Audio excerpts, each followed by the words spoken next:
Sound check. They're on. Thank you. Yep. Number one. That's good. All right, we'll get started here in just a minute.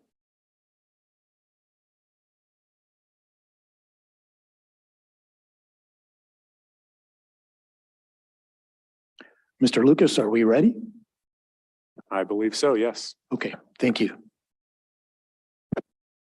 All right, welcome to the second night of 4 nights of budget hearings for the city of Bloomington. Today is August 30th, 2022.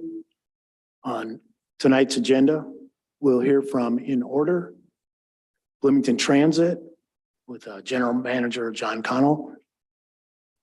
City of Bloomington Utilities, Director Vic Kelson, and he will be remote tonight. Bloomington Fire Department with Chief Jason Moore, he will also be remote tonight. And then the last of 4 will be the City of Bloomington Police Department with Chief Mike Dekoff presenting. In order to move through our agenda, I believe we have agreed. Do we need to vote again on limiting debate? No, I believe last night's motion applies throughout this Okay, week's meeting. thank you. So council members will have 3 minutes for questions after presentation when we go for each round of questions. And then when we go to public will have 2 minutes to comment on the items that are under discussion, the department. Then will we return to council for a final comment? After completing that discussion, we will entertain a do pass recommendation, and a do pass is not a binding vote. It's to show support or not support or pass on the budget that is being presented. Okay, so let's proceed. Tonight we'll begin with Bloomington Transit and General Manager John Connell. You have the floor. Thank you. Good evening. John Connell, General Manager of Bloomington Transit. With me tonight is Krista Browning, our controller. Between the two of us, hopefully we can answer any questions you may have. Oh, sorry. Actually, I'm really sorry. Chairman Smith, I think we actually need to call roll for tonight's meeting. Pardon me. It's fine. So sorry.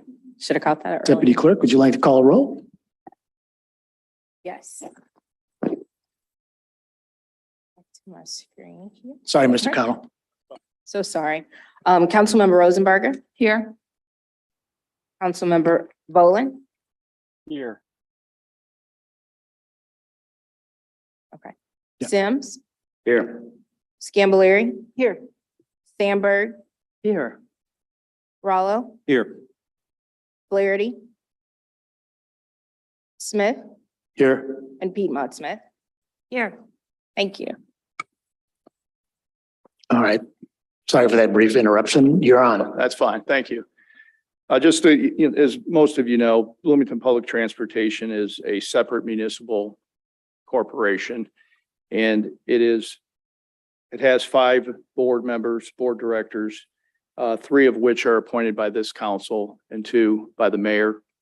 We do have our own taxing authority, and the BT board has reviewed and endorsed this budget that I'll be presenting tonight.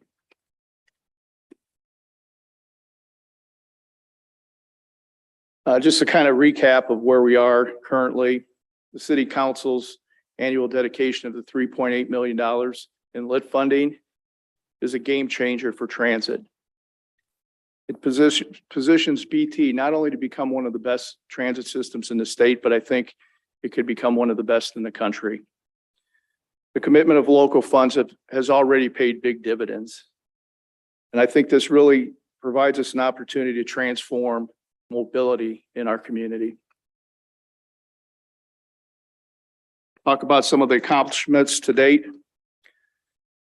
Our alternative fuel and infrastructure assessment study was completed earlier this year. We looked at 3 alternative fuel sources: compressed natural gas, battery electric, and hydrogen fuel cell technology. We compared, looked at the capital costs, operating costs, and maintenance costs, and obviously we looked at the environmental impact of all three. The results of the study led to a recommendation to transition the Bloomington Transit fleet to battery electric. Last week, the board of the Bloomington Transit passed a resolution establishing a goal to transition 60% of the fleet to battery electric by 2030. The $1.7 million in lit funds that we identified in our grant application as a commitment for local funding, I think was pivotal in the 5339 grant application being approved. So it yielded over $7 million in federal funding. And we'll use that for 8 battery electric buses for expansion purposes.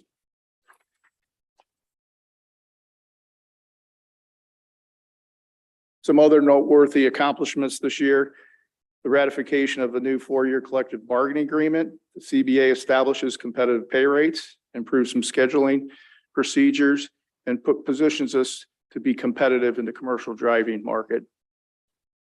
We also introduced successfully a microtransit pilot program. We've expanded that. There's 2 components. One is known as BT Late Night. It's available 9 to midnight, Monday through Friday. And then we just launched what we call BT Eastside On Demand. And that provides a safety net for individuals who may have been negatively impacted by the elimination of the number 8 route. We've established partnerships with property developers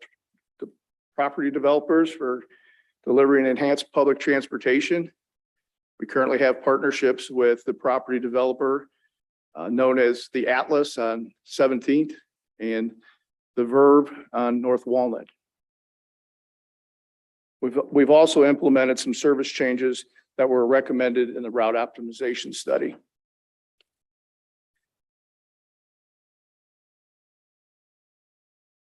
A couple other things I want to talk about I think are very important. We held 2 corporate training sessions in 2022. We recognize our employees are our greatest asset, and we want to provide opportunities for professional development. Not only do we feel this is an employer's duty, but we know it improves morale and promotes career satisfaction. These sessions provided specialized training, not only in transit, but provided an opportunity for all of our employees to hear firsthand of the new projects that are in the works and offer their ideas, suggestions, questions, and concerns.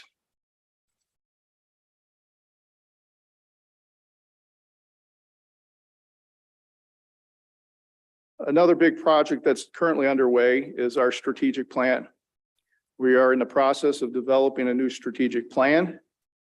The strategic plan is a roadmap for BT. What will BT look like in 3 years, 5 years, 10 years? We're reimagining our vision, our mission, and our goals. We want to reinvent public transportation post-pandemic. The pandemic has changed a lot of things, people's travel patterns, and we recognize that. We want to improve accessibility. We want public transportation to be available to all of our residents. We're going to continue to look at new service options. And while we do all that, we want to acknowledge our environmental and financial stewardship, that we need to be good stewards of not only the environment, but of the public resources.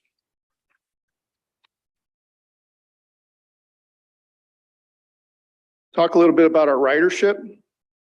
Slowly rebounding.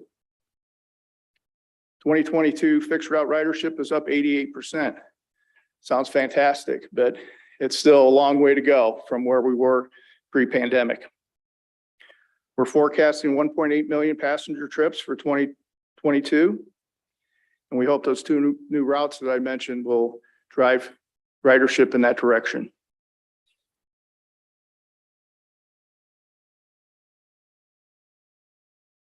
Kind of transition here and talk about our 2023 budget goals in terms of climate change and the environment. We plan to order 16 new electric buses and charging equipment. We want to initiate the process of developing rapid transit service here in Bloomington. The starting point would be phase one, a feasibility study. Depending on the results of that study, we would move immediately into phase two, corridor analysis. In addition to the microtransit we're currently offering, we'd want to implement a hybrid approach. That would be a situation where we would continue to contract with TNCs like Uber and Lyft, but we'd also provide in-house services with BT employees and BT vehicles.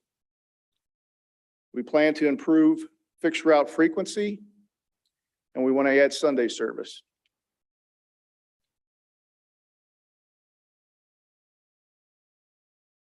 As far as equity and inclusion, a couple projects that we have included in the 2023 budget: new fare collection equipment and technology. This will allow us to ensure that fares are paid equitably. So for example, under the current system, if you have the financial wherewithal to buy a monthly pass, you do that the first of the month, it costs you $30.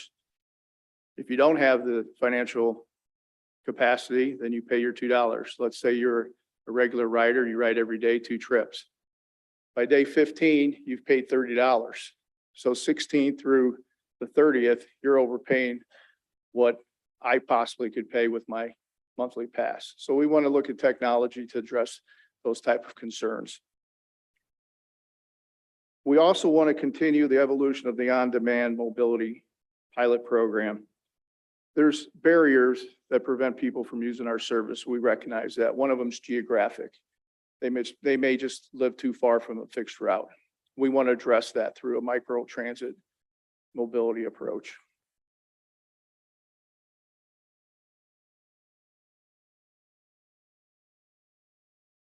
Here's a breakdown of the 2023 budget compared to the 2022. Kristen and I were talking about this earlier before coming over. You know, this really isn't a apples to apples comparison, given the infusion of the additional federal money and the local lit. That's been a game changer.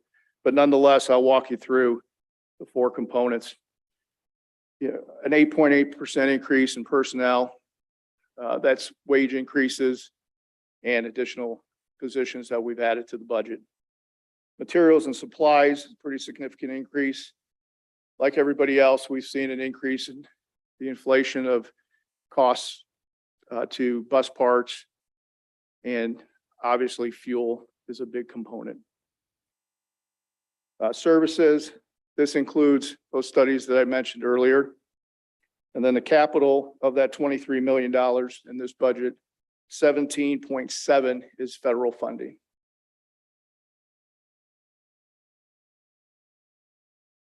So if you recall, I think I don't know, maybe 4 or 5 months ago when I was here, when we were talking about the ED lit projects, these were the 5 that were identified as worthwhile to fund. This council saw that these projects were worthwhile to provide funding to see them happen. And these are the dollar amounts that were associated with each project. This next slide, I'd like to demonstrate what this budget includes in terms of ED lit project expenses. So the rapid transit studies, they're funded in this budget. The grant procurement specialist position, we feel it's important to fund this position because as we pursue rapid transit and some of these other aggressive enhancements, we want to have a person in place to pursue every federal dollar that we can.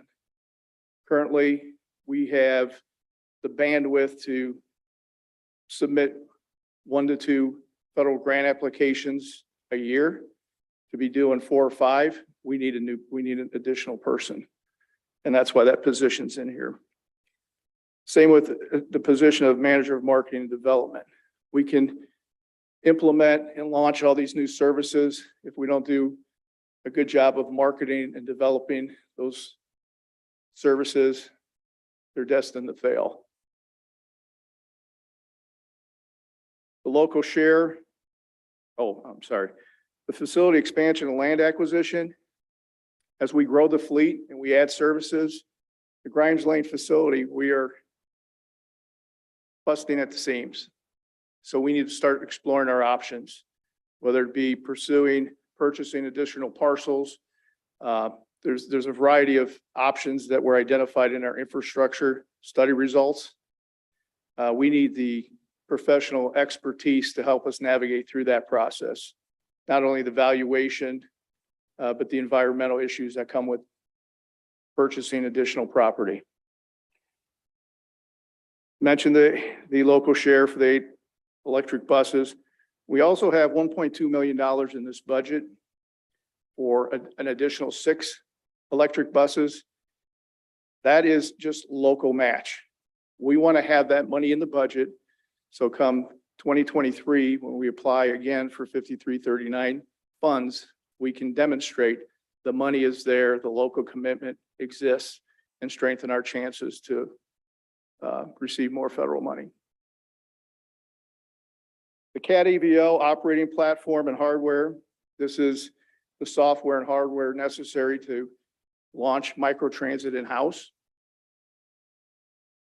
And in addition to the operating platform, we would need the vehicles. We would continue, as I mentioned, to contract with TNCs to supplement that service. We plan on launching Sunday service first quarter of 2023. And then we have the $93,000 budgeted for a fare subsidy program.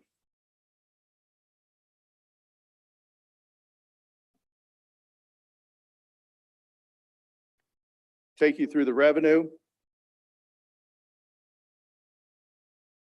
Our tax base is 2.2 million. Our fares, which include cash fares, our contracts. This includes the IU contract. We have the ED lit that this council has dedicated to Bloomington Transit. Public Mass Transportation Fund administered through the state. And then miscellaneous, and then we are using 3.5 million in BT cash reserves in this budget. So the projects that were identified by the council as worthy of lit funding, our board has also recognized them as worthy and is willing to obligate $3.5 million in cash reserves to see them succeed.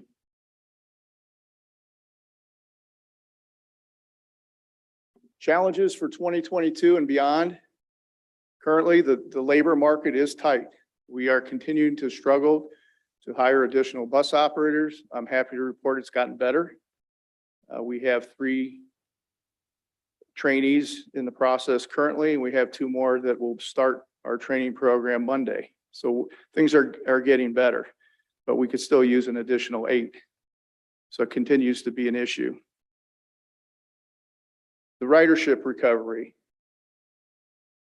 Things are starting to trend back to what we would see on campus during the pre-pandemic days. We have buses that are filling up, and we are providing supplemental service because of capacity issues, which is very encouraging. But it's going to be a continually to battle to recover that lost ridership. The expansion of the Grimes Lane facility and property, as I mentioned earlier, it's going to be a big challenge for us. And that's something that we're going to have to address immediately. And lastly, change management. These projects, as grateful as we are for the lit funding, this is coming at us at lightning speed. And from me all the way down to individuals washing buses, it's big changes coming to Bloomington Transit. And we want to navigate those changes in a productive fashion where all our employees feel like they're part of the process. So that is going to be a big challenge anytime you introduce new technology. So we recognize that as an opportunity for us to take BT in a new direction. So with that, I will thank you for your consideration and be happy to answer any questions. Thank you very much, Mr. Connell. General Manager Connell. And so we'll go to questions from council members, and I'm going to look to my left. Mr. Rallo, go ahead. You have 3 minutes. Thank you, Chair Smith. Thank you, Mr. Connell. I have a lot in no particular order. So let's talk about the battery buses. This is full electric. Is that correct? Battery buses? Yes. Yes. Yeah. And are they more expensive than conventional? Yes. Do they require more maintenance in terms of challenges and things No. like that as well? They don't? Not in terms of routine maintenance. How Their about their longevity? longevity is yet to be determined. Okay, so it's sort of experimental at this point. There is a learning curve in terms of working on the vehicles, but as far as, there's no oil changes, things of that nature. Simpler motor, Yes. right, engine. So what's the potential for recharging with solar? So on our infrastructure study results, they do show a design where rooftop solar panels are used to supplement your electricity needs. It's not going to, work out to charge a bus, but it could supplement. Okay. All right, I'd be interested in maybe to what degree. Okay. Wouldn't it be nice if Okay. we could be I could get that. self-sufficient? May I continue with my time? Okay. So raising wages, by what increment? Is that 8.8% wage base? For 2023, it works out to a 5% increase. That's 5. General 5%. Now, there are classifications that will receive significantly more, maybe in maintenance. But when we were bargaining, we looked at what our peers are paying. Mhm. And first year, there was a significant bump to bring the starting pay. Okay. But what we're looking at is generally a 5% increase. All right. So the project expenses slide indicates studies for $450,000 for rapid transit, I believe. Yes. Is that right? That's quite a sum. Are those multiple studies? Sorry. Multiple studies? Does this Two stu- entail Yes, 2 studies. 2 studies? So phase 1 would be the general feasibility analysis, determining, looking at the market conditions, the population. Yeah. Is this something that would work in this Is it community? feasible? Yeah. And this is you contract with a consultant? Yes, for we that? would. Okay. And the cash reserves, will those be replenished? The $3.5 million that you're utilizing this year? Is that something that you expect to be replenished over time, or is this like a one-off? No, we No? were sitting on 10 million in cash reserves. So at some point, we want to obviously have significant cash reserves in place, but like I said, the infusion of the lit money was a game changer. Demonstrates that we have skin in the game, so to speak. Okay. So you got 6.5 million remaining in cash reserves. Thank you. My time's up. So appreciate it. Thank you very much. Councilmember Piedmont Smith, please. Oh, I won't forget you. I won't forget you, Councilmember Volin. Thank you. I wanted to get back to the budget class 1 compensation. So I'm a little confused as to how it's broken down between salaries for operators, salaries for other operating, supervisors and administrative. Because it looks like in the operators, that line went down by half a percent, and in the administrative category, it went up by 41.5%. So could you explain that a little? Yes, so the 2022 amount was over budgeted significantly because of the uncertainty of going into contract negotiation and everything that was going on. So it was bloated. That's so the uncertainty of not knowing how the negotiations were going to turn out, and so it was significantly over budgeted in 2022 for whatever reason. And then the large increase in the administrative or the salaries, other operating category. Yes, so we have a chief safety officer position that's being added this year. Federal Transit Administration has a requirement that we have in place a safety plan, and we do. But in order to bring that plan to life, we need a person to oversee it with the expertise. The road supervisor position was added to this budget, which is a management position. The road supervisors provide assistance to bus operators when they're, in difficult situations. They're out there in the field to provide assistance when needed. We felt that was important. And is there anyone else on this one? No, those would be the two additional positions. Thank you. I have one other question. Oh, yeah. So I'm looking at your revenues breakdown, and for passenger fares, you have a 139% increase expected in revenues. And is this just your expected pickup from post-pandemic or? No, that what is driven by the two service contract partnerships we developed with the two property owners, the Verve and Atlas. Okay, I see.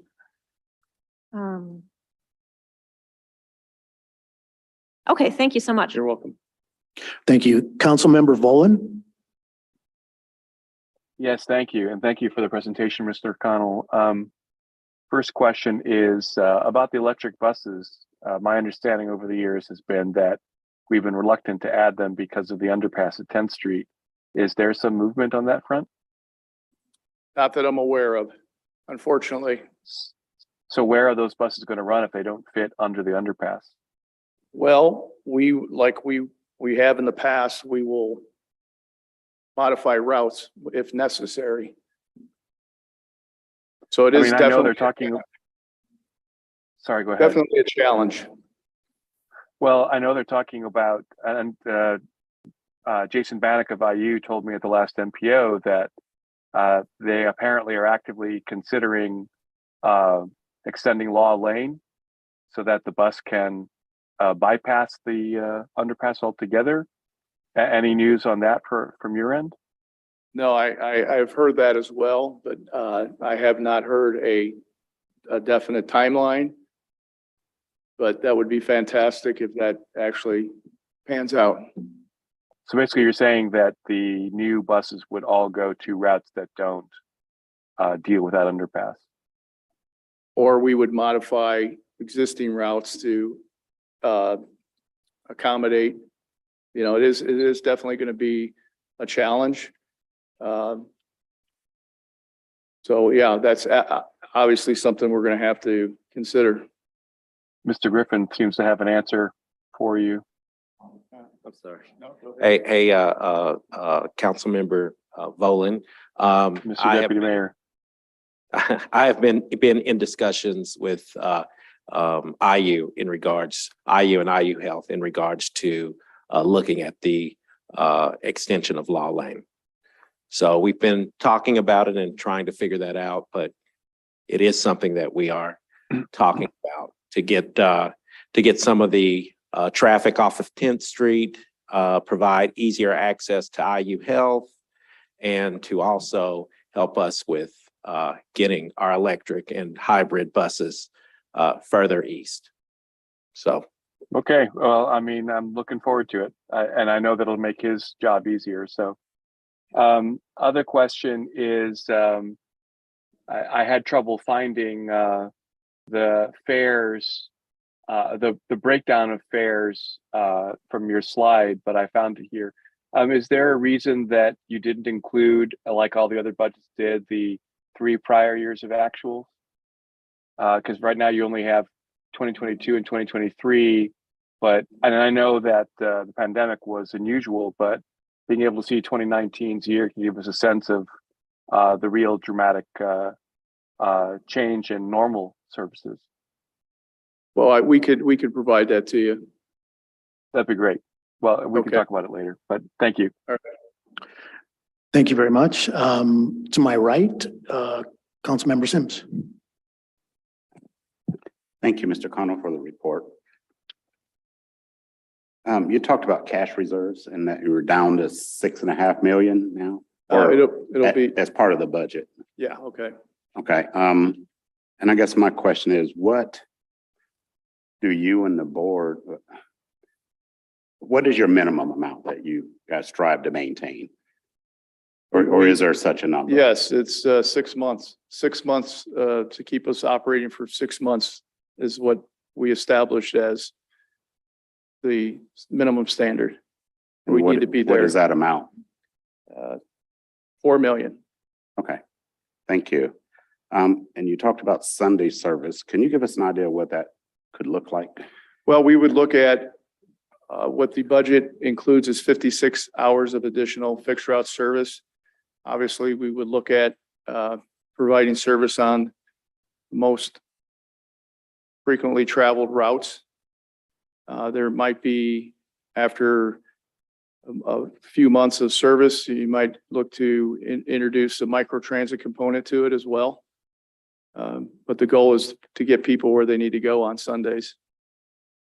Okay, good. I'm glad to see that consideration. We've had those conversations, Yes. so I'll be interested in seeing that. And my last question is, you talked about facility expansion and land acquisition services. Yes. $250,000. I guess my first question is that, does that include a new position? No. Or do you do that No, in-house? that would be to identify parcels that would be attractive to acquire and then do the environmental analysis before that's required before we can apply for any federal money to purchase those type of properties. So it's doing our due diligence to have everything lined up. And when we pull the trigger, we want to be able to leverage some federal money if it's available. Okay, so there is an anticipation it will take more funds. Yeah, that, yeah. the 250 is just to. Yeah, okay.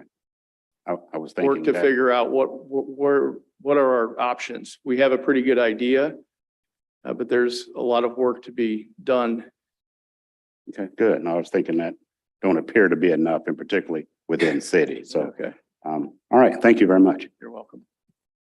Thank you. Ms. Rosenbarger. Thank you. Thank you for that presentation. I wanted to ask about the rapid transit. Is the feasibility study scheduled then, or are you planning on funding that in 2023? So what we have budgeted is phase 1 to be under contract in first quarter of 2023. And we hope to have a contract for phase 2, if everything plays in that direction, last quarter of 2023. So the results of phase 2 would probably most likely come in 2024.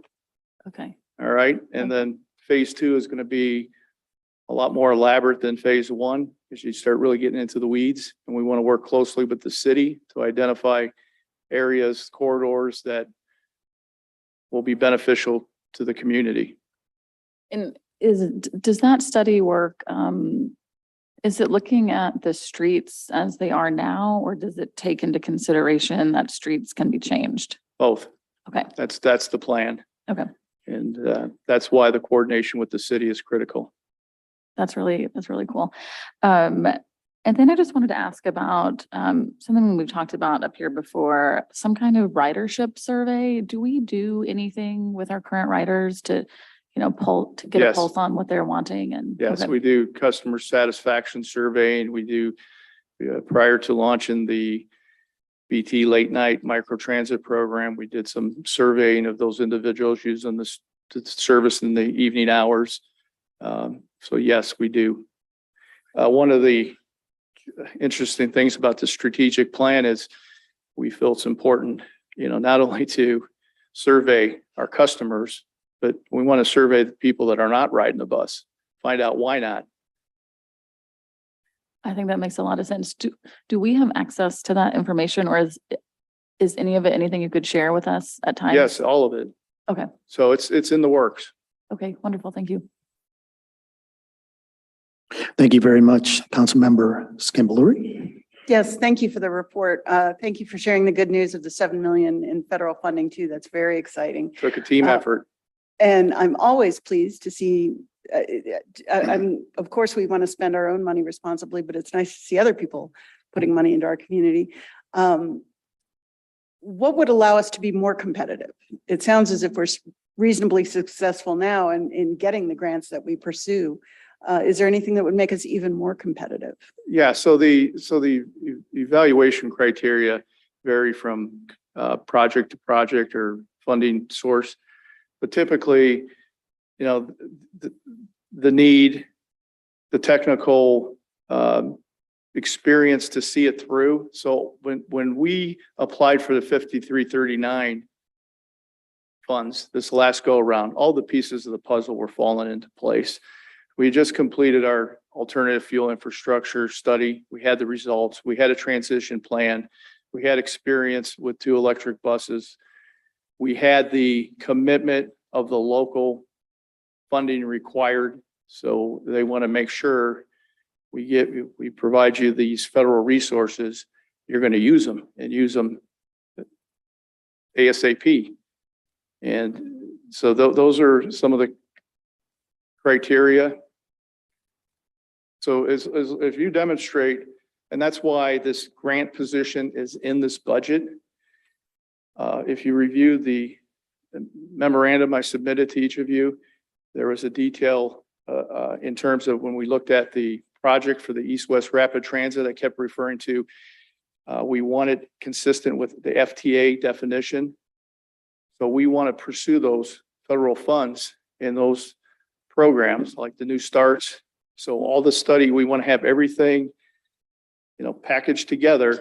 All those pieces of the puzzle fall into place when we make the application. And will that responsibility fall under the purview of the new position? Yes, that's our goal. And is there a particular, I guess I'm a fundraiser, so I ask these questions, but are there ways we will evaluate that person's success? Are there expectations of grant success? Are there? Well, we definitely want them to have proficiency in the grant programs. We want them to have some experience writing previous grants, whether they be through the FTA or any other federal agency. So yeah, we definitely want a seasoned person. Okay. And how are we measuring their success once they're here? Is it dollars in the door, or it seems like it would be more nuanced than that? Well, we've joked about that in the past. Zach, who is our special projects manager, he's been successful. And I said, well, do you want to go to a 1% commission instead? Just kidding. So yeah,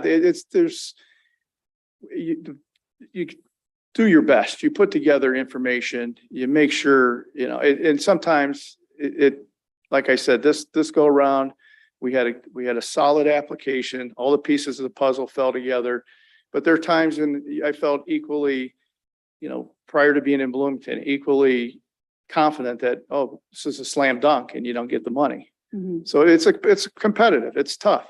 Mhm. Great. I appreciate that. Thank you. Thank you, Councilmember Sandberg. Okay.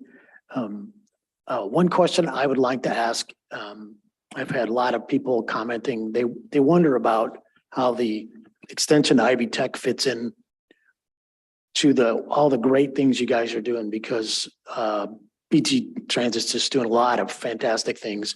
So can you comment on that for us? Well, that's a very difficult, complicated situation. And part of the strategic planning process, we're looking at a variety of different issues. One concern we would have is a fragmented approach to providing bus service outside of the city and, you know, doing it in a piecemeal fashion. I think there needs to be a consensus of the direction Bloomington Transit's going to go in terms of satisfying those mobility issues. So I'm not, you know, trying to dodge the question, but what I'm trying to say is that topic in and of itself, we could meet in a different form and it would be 1 to 2 hour meeting.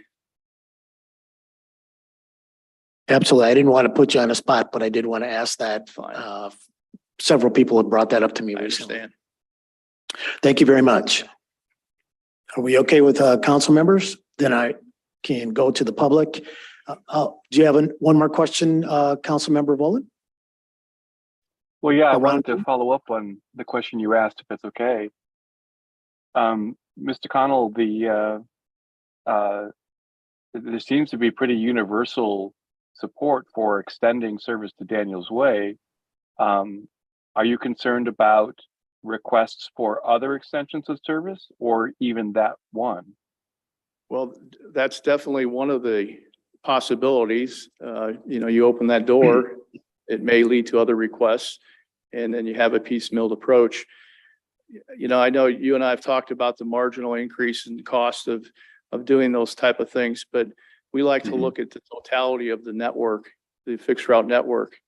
And, adding a segment on an existing route may not be the best solution. So if we're going to do anything of that nature, I think it like I said, it warrants a lot of discussion. Well, and if we were to do it, we want to do it right. I mean, I certainly share your concern that such an extension of service is not trivial. But I'm not sure how else we might have Bloomington Transit service to Ivy Tech and the like without simply including it as part of Route 3, including it as part of the East-West rapid bus route.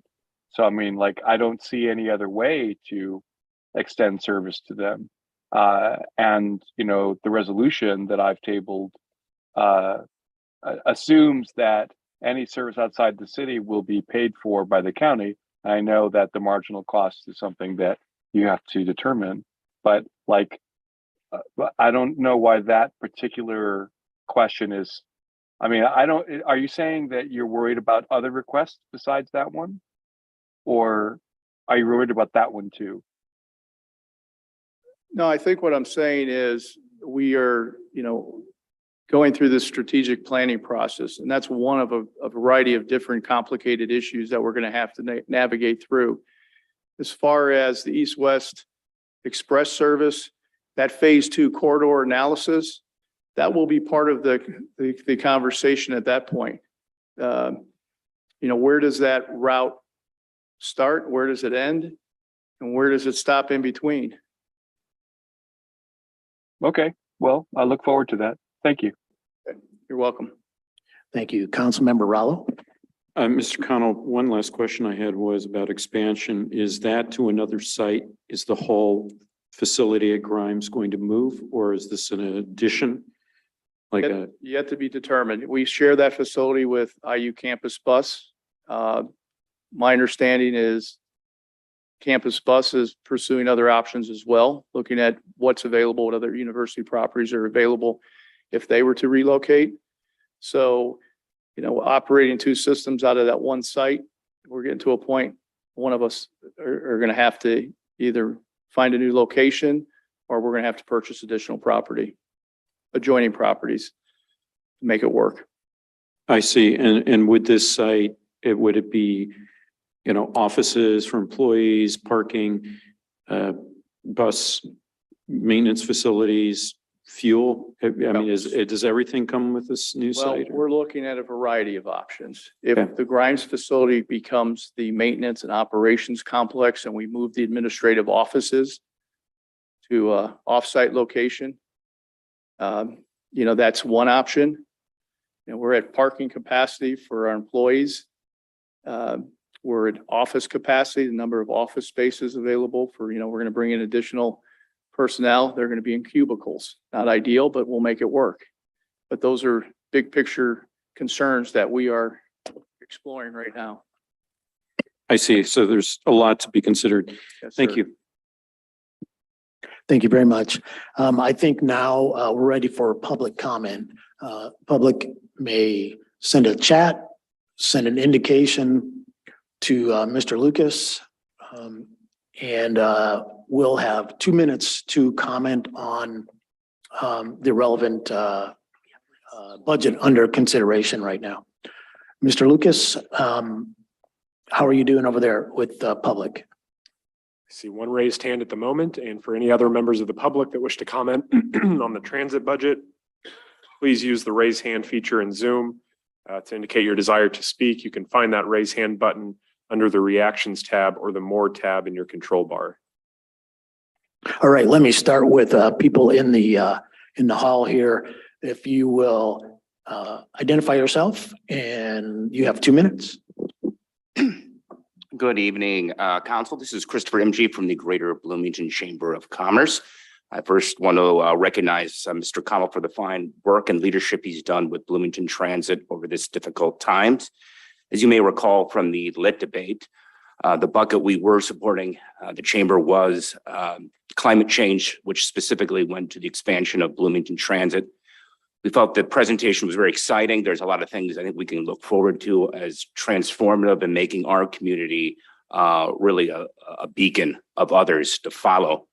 I do want to say that we look forward to having conversations about that expansion to Ivy Tech on Route 3. We feel that as much as it might not be ideal, it is a good first start and something that I think residents' transportation needs would be vastly improved by that access to both that and other employment opportunities. I thank you for your time today and support this budget. Thank you. Mr. Lucas, would you like to help us with person from the public can identify yourself, and you will have 2 minutes to speak on the BT budget. Yes, first up is Natalia Galvin. Thank you. Go ahead, Ms. Gallion. Oh, hello, this is Natalia Galvin. The first time I heard about microtransit was during last year's budget advance. This year, I've connected community members, especially in under-resourced neighborhoods, with Bloomington Transit and Mr. Connell directly. I want to thank Mr. Connell for taking community concerns and feedback into account with his budget. I am pleased to see this expansion of microtransit and the addition of microtransit options and possible Sunday service in the budget. Thank you. Thank you very much. Anyone else in the hall wish to speak to the BT budget? Anyone else online? Not that I see at the moment. Okay, we will come back to the comment from council members. Who would like to go first? You want to make a final comment? Councilmember Sims. Thank you. I found the report presentation very interesting. Thank you. Something to look forward to. I do have some thoughts and not an attempt to micromanage, and I don't even need an answer tonight, but just share my thoughts with you. We talked about the cash reserves, and you currently have 6.5 million. You need 4.5 million. That kind of begs a question, $2 million. Is there any plans that you may have for that? Could that be used as part of the property acquisition? And so just a thought. I mean, I'm not so sure we need an answer for that tonight. You also mentioned earlier about the position of road supervisor, and I didn't catch whether that was a current position or is that a new position? We have one currently Mhm. on the budget for this year. We just hired a person. It was budgeted in 2020, this year, 2022, and we're adding a second one. So the idea behind that is we want an AM and a PM. We want our operators to have resources when they are facing challenging times that don't necessarily rise to the level of needing police assistance, but they want some support. And we feel that's very important. Okay, thank you. And my last comment is, that's, I don't have any more questions. Thank you. But it had to do with competitive grants. And those are always great. They are game changers, as you said. I do know, or I think that in the future, we may not have as large an opportunity, and particularly from federal government, that could level out. So I do have some concerns about funding sustainability. So that's good, but as long as we don't base that on operating, and I'm sure you and the board don't do that. But that's why I support the position, a grant acquisition. It's going to be tough. Some years are going to be better than others. But I think we have to go for it, but it'll be tough from a sustainability standpoint if we bank on that every year, because some years they just won't be there. Yeah, go ahead. You can respond if you like. I just would like to add that position also will be doing our procurement, federal procurement activity too. So, you know, in those lean years, there's going to be plenty to do. Okay, thank you. And with that, I plan to support Bloomington Transit. Thank you very much. Thank you. Final comments from someone else? Mr. Rallo? Thank you. Thank you, Mr. Connell. I appreciate your presentation. I'm in general agreement with everything you're doing and very supportive. I'm glad the new revenue source is being utilized and leveraging more federal funds. I think the direction of going to electric buses is very good. You know, my only reservation is my basic reservation for this budget and whether I'm trying to evaluate whether a 5% increase in base salary is sufficient given the challenges people are experiencing with inflation. Not only this year, but the previous year, and looking forward, we're looking at, you know, probably 7 or 8% in the coming year. So that has me troubled because wage erosion is, well, you know, people feel undervalued if they're not paid sufficiently, and we're in competition with private sector and so forth. So, but overall, I'm very pleased with the budget. I'll be passing this evening. Thanks. Thank you. Thank you. Final comments from other members?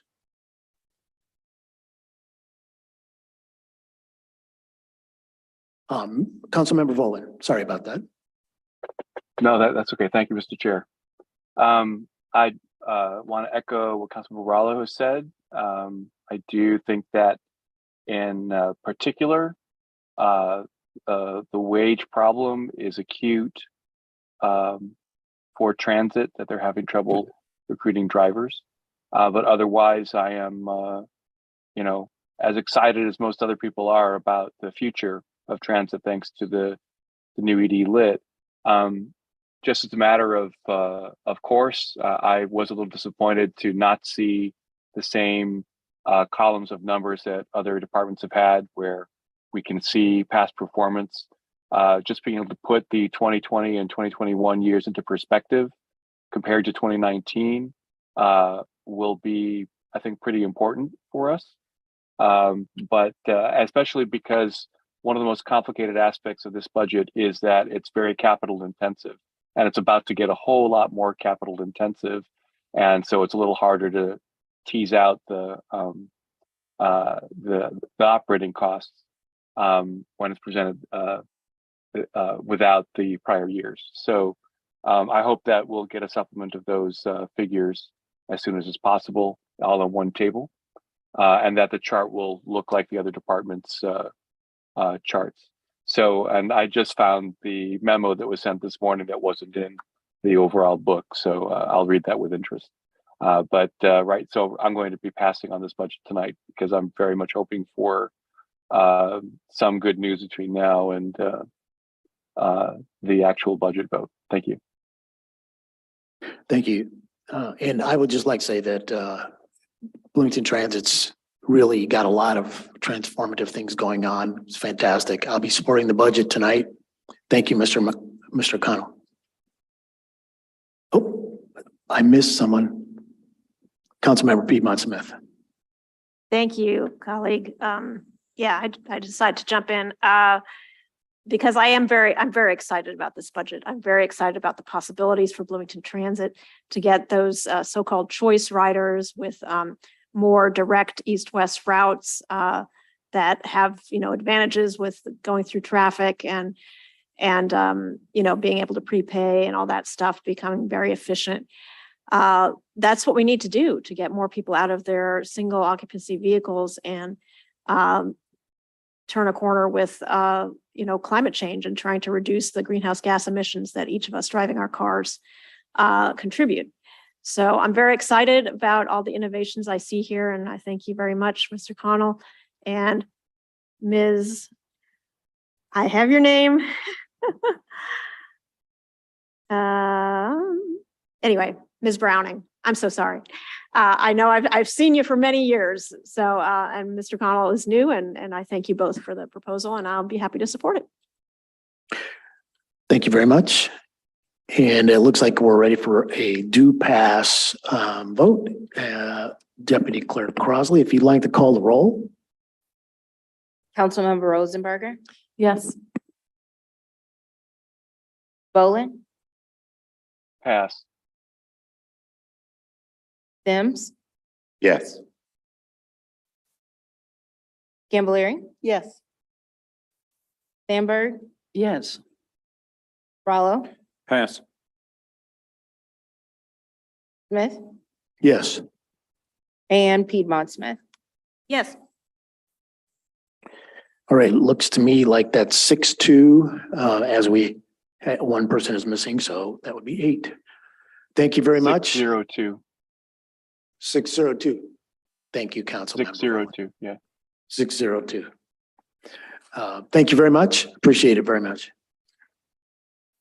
All right, we will turn to Utilities Department. And Mr. Kelson, Director Kelson, is going to be joining us on Zoom and conducting the review on Zoom. So we'll work through whatever issues, if any pop up, Mr. Kelson. So you're on. Good evening, everyone. Thank you. I'm Vic Kelson, Utilities Director, speaking to you from beyond the grave, sort of, tonight. I was diagnosed this morning, and it's not pleasant. I've been warned about it, but so it goes. I'm happy to present the 2023 Utilities Department budget. Our budget, I'm accompanied by several of our senior staff, Matt Havey, our Assistant Director for Finance, Phil Peden, our Assistant Director for Engineering, James Hall, our Assistant Director for Transmission and Distribution, Holly McLaughlin, our Communications Manager, and Latrina Teague, who is the administrator in the director's office. One other person I'd really like to call out is Michelle Walden. Missy carried the load on a lot of the budget preparation this year, as she was the interim AD for finance for a long time, and I'd just like to offer my thanks to Missy. City of Bloomington Utilities exist to provide sustainable water, wastewater, and stormwater services in an economical manner and promoting public health, prosperity, and quality of life. We have about 169 full-time equivalent employees in the organization. We are composed of 3 utilities, and we have 6 interconnected divisions. Our utilities are the waterworks, the sewer works, and the stormwater utility. We have 6 divisions: administration, finance, engineering, operations, that's the plants, transmission and distribution, that's the pipes. What should I leave out? Environmental and administration.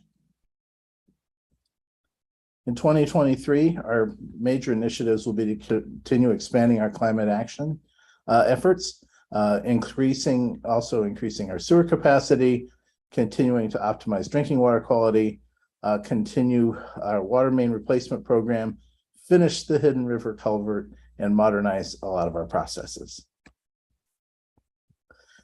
Some goals highlights for 2022. We completed a master plan for the possible relocation on Gordon Pike. That would be a possible long-term project. In the waterworks, we completed and implemented the 2021 rate case settlement. When we were here last year, we were still in the process of pursuing that rate case with the IURC. It was completed in December.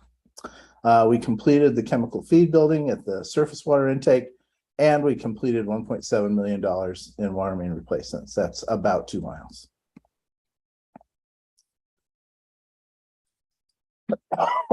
Sorry. In the sewer works, we will complete the phase 1 modernization and capacity enhancement project at the Dillman plant. We will complete the Blucher Pool phosphate removal project. Actually, we have completed that. We've completed $500,000 in sewer lining projects, and we'll complete a 2022 rate review for the sewer works in the 4th quarter. and we hope to bring it to council in November. The Stormwater Utility, the current Hidden River project is scheduled to be completed by February of 2023. It very likely will be completed before then, but that's the official completion date. We are working right now on completing the design of the inlets at 6th and Indiana Streets. We expect to finish that in 2022, and then we'll do and also do a review of street sweeping analysis. We're looking into taking over the street sweeping program and improving it to handle serve the MS4 program, the stormwater program, more effectively. We'll complete our stormwater fee review by the end of the fourth quarter and also bring it to council, hopefully in November. We organize our goals using the AWWA's Effective Utility Management Framework. The framework has 10 activity areas. We'll only cover 5 of them tonight in the interest of brevity, but they're all covered in the memo. In product quality, the goal is to provide fit for service, water, wastewater, and sewer services, meeting all the goals and all the standards required by our regulators. We, on the water side, will continue to operate the Monroe Water Treatment Plant for 24/7, 365 without violations. We'll maintain and improve our water quality, and we will complete the service line inventory for the lead service line project. In sewer, we will operate all the plants 24/7, 365 without violations. That's 2 plants. We'll complete the design for the phase 2 capacity expansion project at Dillman, and we'll complete lining projects for 6 additional miles of sewer. We established a clear water program. This is a program that's intended to reduce the amount of flows like sump pumps that are improperly connected to sanitary sewer, or rain gutters on homes that are improperly connected. We've been funding this with contributions from developers. So basically our objective is to offset the additional flows from new development projects by eliminating these inappropriate feeds into the plant. That's going to be about 800,000 gallons per day in the Southeast Basin and about 300,000 gallons per day in the West. We'll also be completing the first phase of strategies from the Stormwater Master Plan. This is mostly ordinance changes to make our Stormwater Master Plan align better with the UDO. In operational optimization, the goal of operational optimization is to make sure that all of our processes are operating as effectively and efficiently as they can. This also includes making sure that there's appropriate planning for new equipment and repairs of equipment. All of our utilities now are working on deploying 3 new analytical tools using the CityWorks asset management system. We've begun deploying this in our environmental program and in transmission and distribution. The plants will come next. We're also going to be implementing a distribution SCADA system that's supervisory control and data acquisition at the East Tank. That project was delayed from 2022 because of supply chain issues. By the way, that project also includes adding a mixer to the tank to improve water quality. In employee and leadership development, our objective is to develop, train, and retain a high quality, reliable, motivated workforce. In all of our utilities, we will be investing at least 1.5% of our personnel budget for professional training as requested by the mayor's office. We do make sure that we have CPR certification for every single one of our crews. At least one person on every crew is CPR certified. And for our managers, since we have a couple of newer assistant directors, we will be doing process improvement training across the organization. In financial viability, our objective in the financial viability budget category is to make sure that we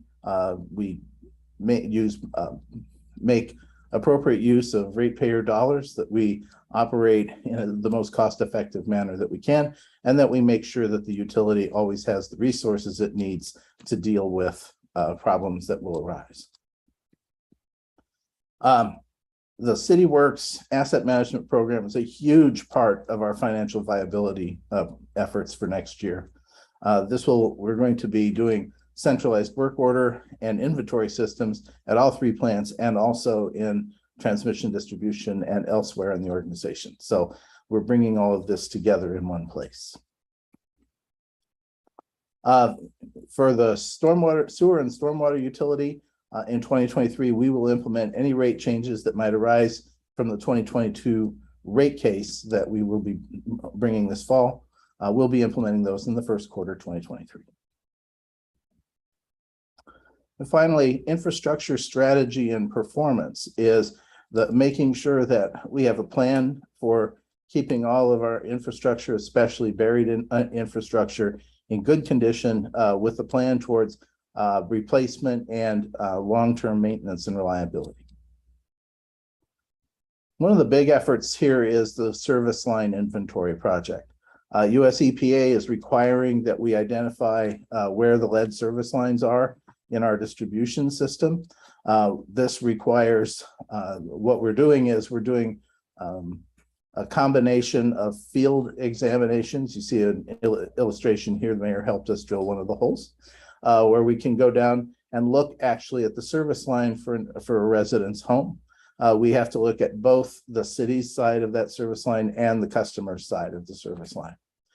We are collecting all of these data, and they all help to inform a machine learning model that will demonstrate what portions of the city are most likely to have lead service lines. And over time, we can continue to refine this model to identify all the service lines that need to be replaced. Now, replacement would happen later in the program, and what we'll probably most likely do is add the presence of lead service lines as one of the categories for prioritizing water main replacements. Next year, we'll replace at least 2 miles of water mains. We will complete the East Take coating and SCADA project, and we'll complete the design and begin construction on several projects at the Monroe Water Treatment Plant and the South Central Booster. Most importantly, at the Monroe plant is the replacement of our filter media and the completion of a belt press installation. In sewer, we'll complete the phase 2 design for the Dillman Road plant improvements. This would be the work required to get that plant up to 20 million gallons per day capacity. Presently, it's at 15. We know the project that we've done has eliminated one of the bottlenecks in the plant, and we will be talking with IDEM about the next phase of the project, hopefully in late September, to discuss what we're going to do next. We're also going to improve the solids handling facilities at the Blucher Pool plant. Presently, the solids get pressed, and then they sit outside and sometimes get rained on, which means then you have to let them dry. We'd like to have a barn for the solids like we do it at the Dillman plant. We'll be replacing 4 lift stations in our system. We will continue lining sewers and be looking into the prospect of lining a little bit of sewer laterals as well, if that's justified. And then finally, I mentioned the Clearwater program, trying to eliminate those improper connections to our sewers, that will be advancing that program in 2023. Now, I've talked a lot about the Hidden River project over the last couple of years. The illustrations you see here are actually models that were developed by the engineer who's doing the design work for that, for the upstream portion of the project. He also did the work on the downstream portion of the project. The model that you see, the results that you see here on the left, is a forecast, excuse me, of the extent of flooding that would come from a 100-year storm event. That's actually just a little bit larger than the storm event from June of 2021. When we complete the current tunnel project, we still have an undersized inlet up here at 6th and Indiana near Franklin Hall. We are currently in the process of doing design work for that second project that would complete the entire Hidden River system. And once completed, this is the extent of flooding from a 100-year flood. We'll also be continuing our residential stormwater grants program for about 15 to 20 homeowners.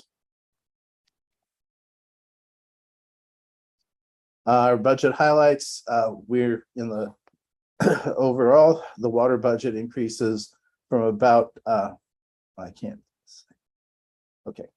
you'll see an 11.9 increase in revenues for water. The reason for that is that we budget all of the revenue that we anticipate. And as you remember, we were in the process of a rate case when we did the budget planning for last year. So our budget did not account for the completion of the rate case. The rate case gave us a little over 8% additional revenue. And that now did not appear in our 2022 budget amount, but it will appear in our 2023 budget amount. We did receive or are receiving that revenue in 2022, and we are utilizing it for projects at the current time. In sewer, we anticipate about a 3% increase in revenue, and in stormwater, about a 2% increase in revenue. Budget in the waterworks, our 2023 proposal is for it says about 3% in the proposed personnel budget. I believe that will be finalized by the controller's office and when the council is finished with the budget process. Supplies increased by about 40%. That's mostly inflation in the cost of chemicals and also reaccounting for all the chemical costs. This is in the waterworks. In other services, 24%. And in ENR is the money that's left after we pay all the other categories. It will go down by about 11% compared to 2022. However, so a lot of that is offset by the fact that we just that money is available for capital expansions and capital improvements. And we just, as you know, council, we just sold bonds earlier this year, and those bonds will pay for the vast majority of the projects on the water side. Significant changes is our revenue increase, the supplies increases, other services and charges, as I mentioned a moment ago, and then the decrease in ENR, and that's occurring because of all the bond funded projects. In the sewer works, we're budgeting 8.6 million for personnel services. That's 3% with caveat I had on the water utility. Again, supplies increased by about 28%. Other services by about 31%. And then our ENR also declines, but in the case of the sewer works, that's because we're getting towards the end of a rate cycle, and we'll be coming to you to discuss that in a few months.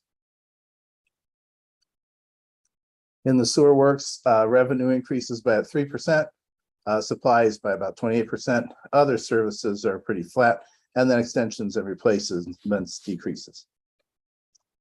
And then finally, for the stormwater utility, we're budgeting for a 3% increase in personnel services, a 2% increase in supplies, a 2% increase in other services, and then our ENR will be up about 11%.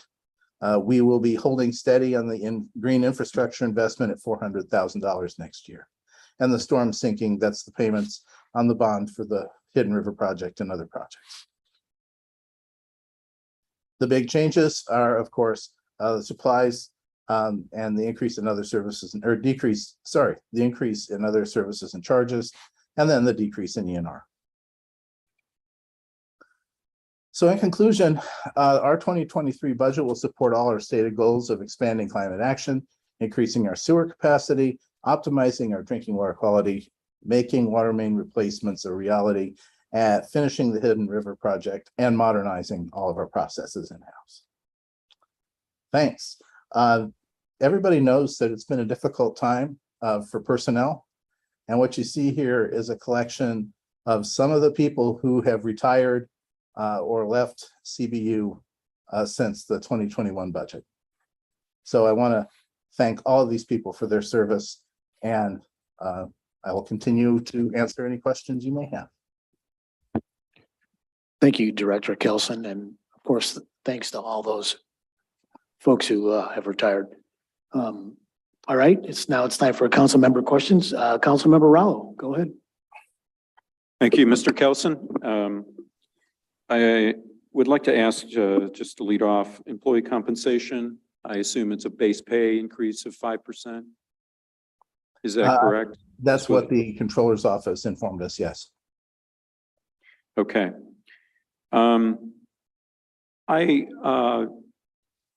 heard a lot of concern about the water taste, and of course, this is a perennial problem. It's harmless organics from algal blooms, as I recall, seasonal. Is there anything that we can do about it, or that we are doing? Activated carbon or something like that? I didn't call you to tee that one up, but I'm glad you asked. Well, we do. It's the buzz right now. Yeah, I know. We do feed activated carbon. We are experiencing a late summer surge as we did last year. Last year it came a little later in the year. This is because of large algal densities. Actually, in the last few weeks, a couple of weeks ago, we measured the largest algal concentrations we've ever measured in the intake water. It's come down some. The water tastes a little better now, but we're still working on it. Right now, we are maxed out on feeding our activated carbon to the plant.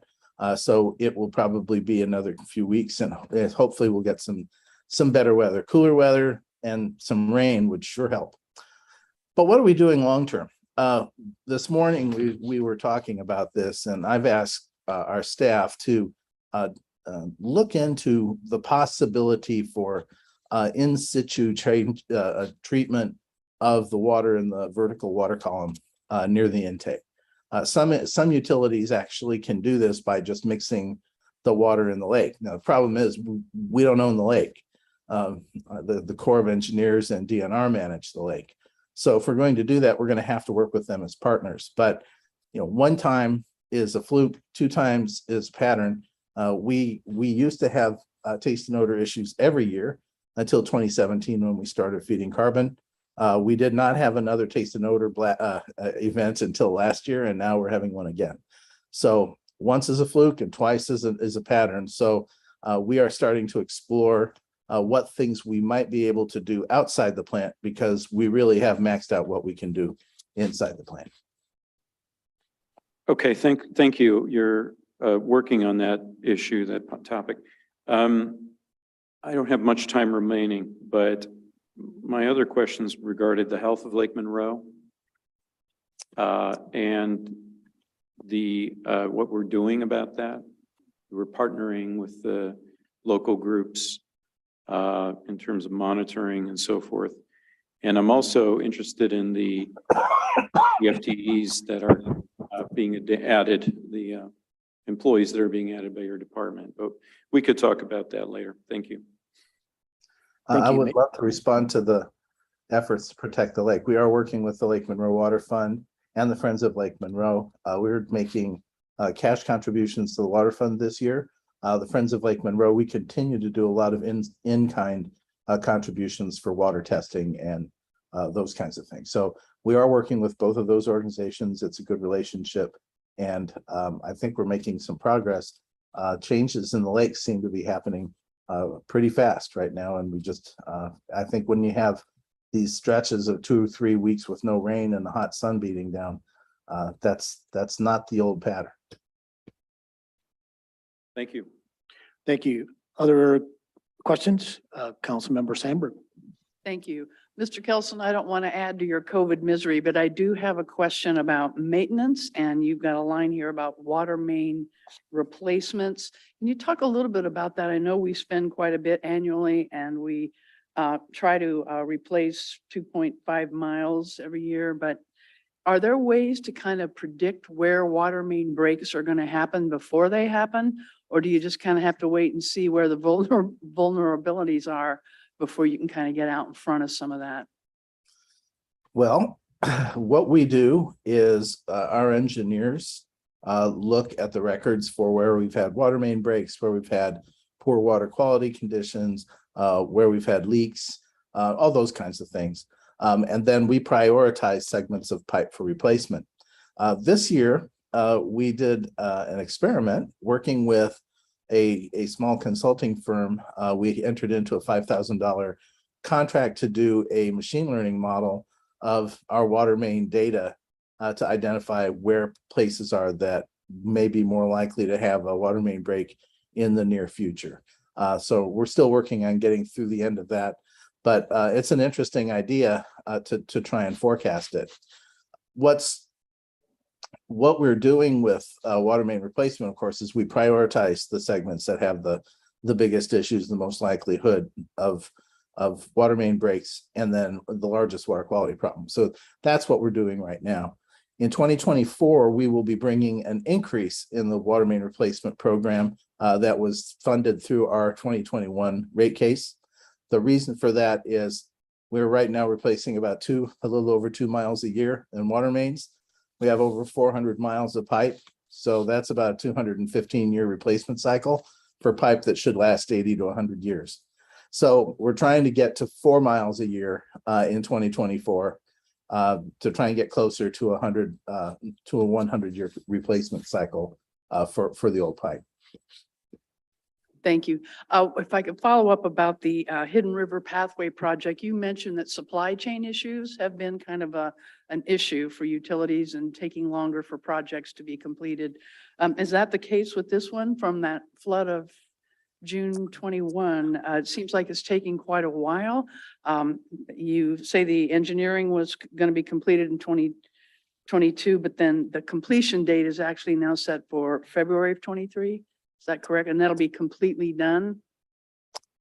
So here's the way it works. The current project that we're doing began in February of 2021. It had a 2-year planned project life. So it would complete in February of 2023. We appear to be on schedule to get done sooner. They have opened 4th Street. They have not opened Grant Street yet. So we're getting pretty close to the end. However, there's still another project to do, and that's the inlet up there at 6th and Indiana. That would be the next project that we'd have to fund out of the next sewer rate review or stormwater rate review. Got it. Thank you. Thank you. Councilmember Volin, do you have a question? Thank you very much. Councilmember Piedmont Smith. Yes, thank you, Mr. Kelson. I'm sorry you're under the weather. I had a question going back to the salaries in each of the utilities. It looks like the general increase is 3% for salaries. So I'm trying to match that with what you said came from the controller's office, which is 5%. And the controller's office also told us yesterday that there was nothing calculated in for AFSCME represented employees as far as pay increases. So could you speak a little more about the salary lines? I don't believe that salary lines have been fully updated yet. So that's something I will ask the controller about that tomorrow and get back to you as soon as I can. Okay. I have another follow-up to something that Councilmember Rallo said. And maybe I misunderstood him, but he said he was concerned about increases in FTE. Are there new positions proposed, and how many and what are they? There are new positions proposed, not very many, and off the top of my head, I can't tell you which ones they are that are in the present budget proposal. I'll get that list and send it to you. We made a number of requests, but I've forgotten which ones they were that were finally approved. I'll get you the list. Okay, yeah, the one that I did see is engineering field technician. Oh, well, I'll share that one. That's a locator. That's a person who goes out and does locating for in T&D. Locating is a matter of life and death, and we have to locate our pipes whenever somebody is getting ready to do a dig and start digging. So when they call 811 to say they want to do a project, we have to get out there and locate that pipe. Right now, projects have been increasing dramatically for a very long time. We have only 2 people in that position, and they are both at retirement age. So over time, we're going to be we want to have 3 of them because there are so many more locates happening all the time. Locates protect the public, protect our people, and they are required by law. So we want to make sure we have the staff required to do it. Gotcha. Thank you. In my remaining seconds, I wanted to ask about the bond payments that are in your budget memo. It's page 15 of your particular memo. It just has various bonds and amounts, and I wasn't sure if that was the amount that was left remaining to be paid, that's the amount to be paid in the coming year, or what exactly those figures meant. I'd have to look at the table again. It's been a while since I looked at it. Typically what we have there is the amount of debt service we pay on each bond each year. Some of those bonds are going to be retired in the next few years. But I can get you the amortization schedule and discuss it with you. Okay, yeah, if you could just clarify what this list of figures is on Okay. page 15 of your memo. Jeff can help. Sure, Underwood. I'm gonna move back a question. The 5% was applied to all the utility non-union salaries within the budgeting software. So the 5% was included in utilities as well. Thank you, Jeff. That was for the non-union employees. That's Correct. All right, thank you. Okay, thank you. Any other questions on this first round from council members? Mr. Rowell, did you need a follow-up or was your question answered? I'll follow up at some point with a written question, I think, because I don't have the information I was looking for. Thanks. Okay, thank you. All right, thank you very much, Mr. Kelson, and I hope you're feeling better. Sorry about that. Yes, did you have something you want to say? Just one more thing. Councilmember Sandberg asked about the third phase of the next phase of the Hidden River project. We are hopeful, but we're not making any promises. We are hopeful that that project might begin in 2023. It's most likely to begin in 2024, but if all the pieces fall in the right place, we would be able to begin that project in 2023.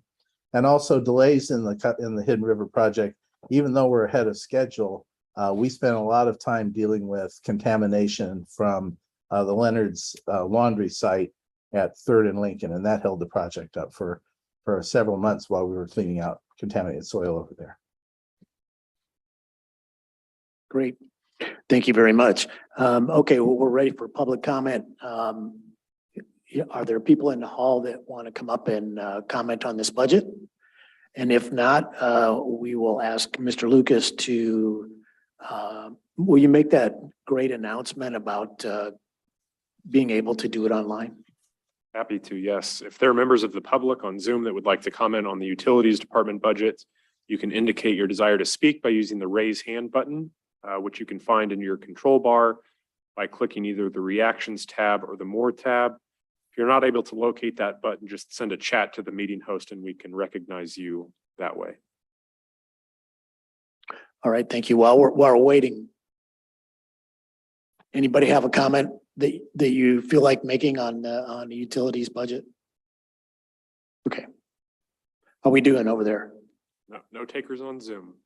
All right, let's go back. Let's go back to final comment on from council members. Councilmember Sandberg.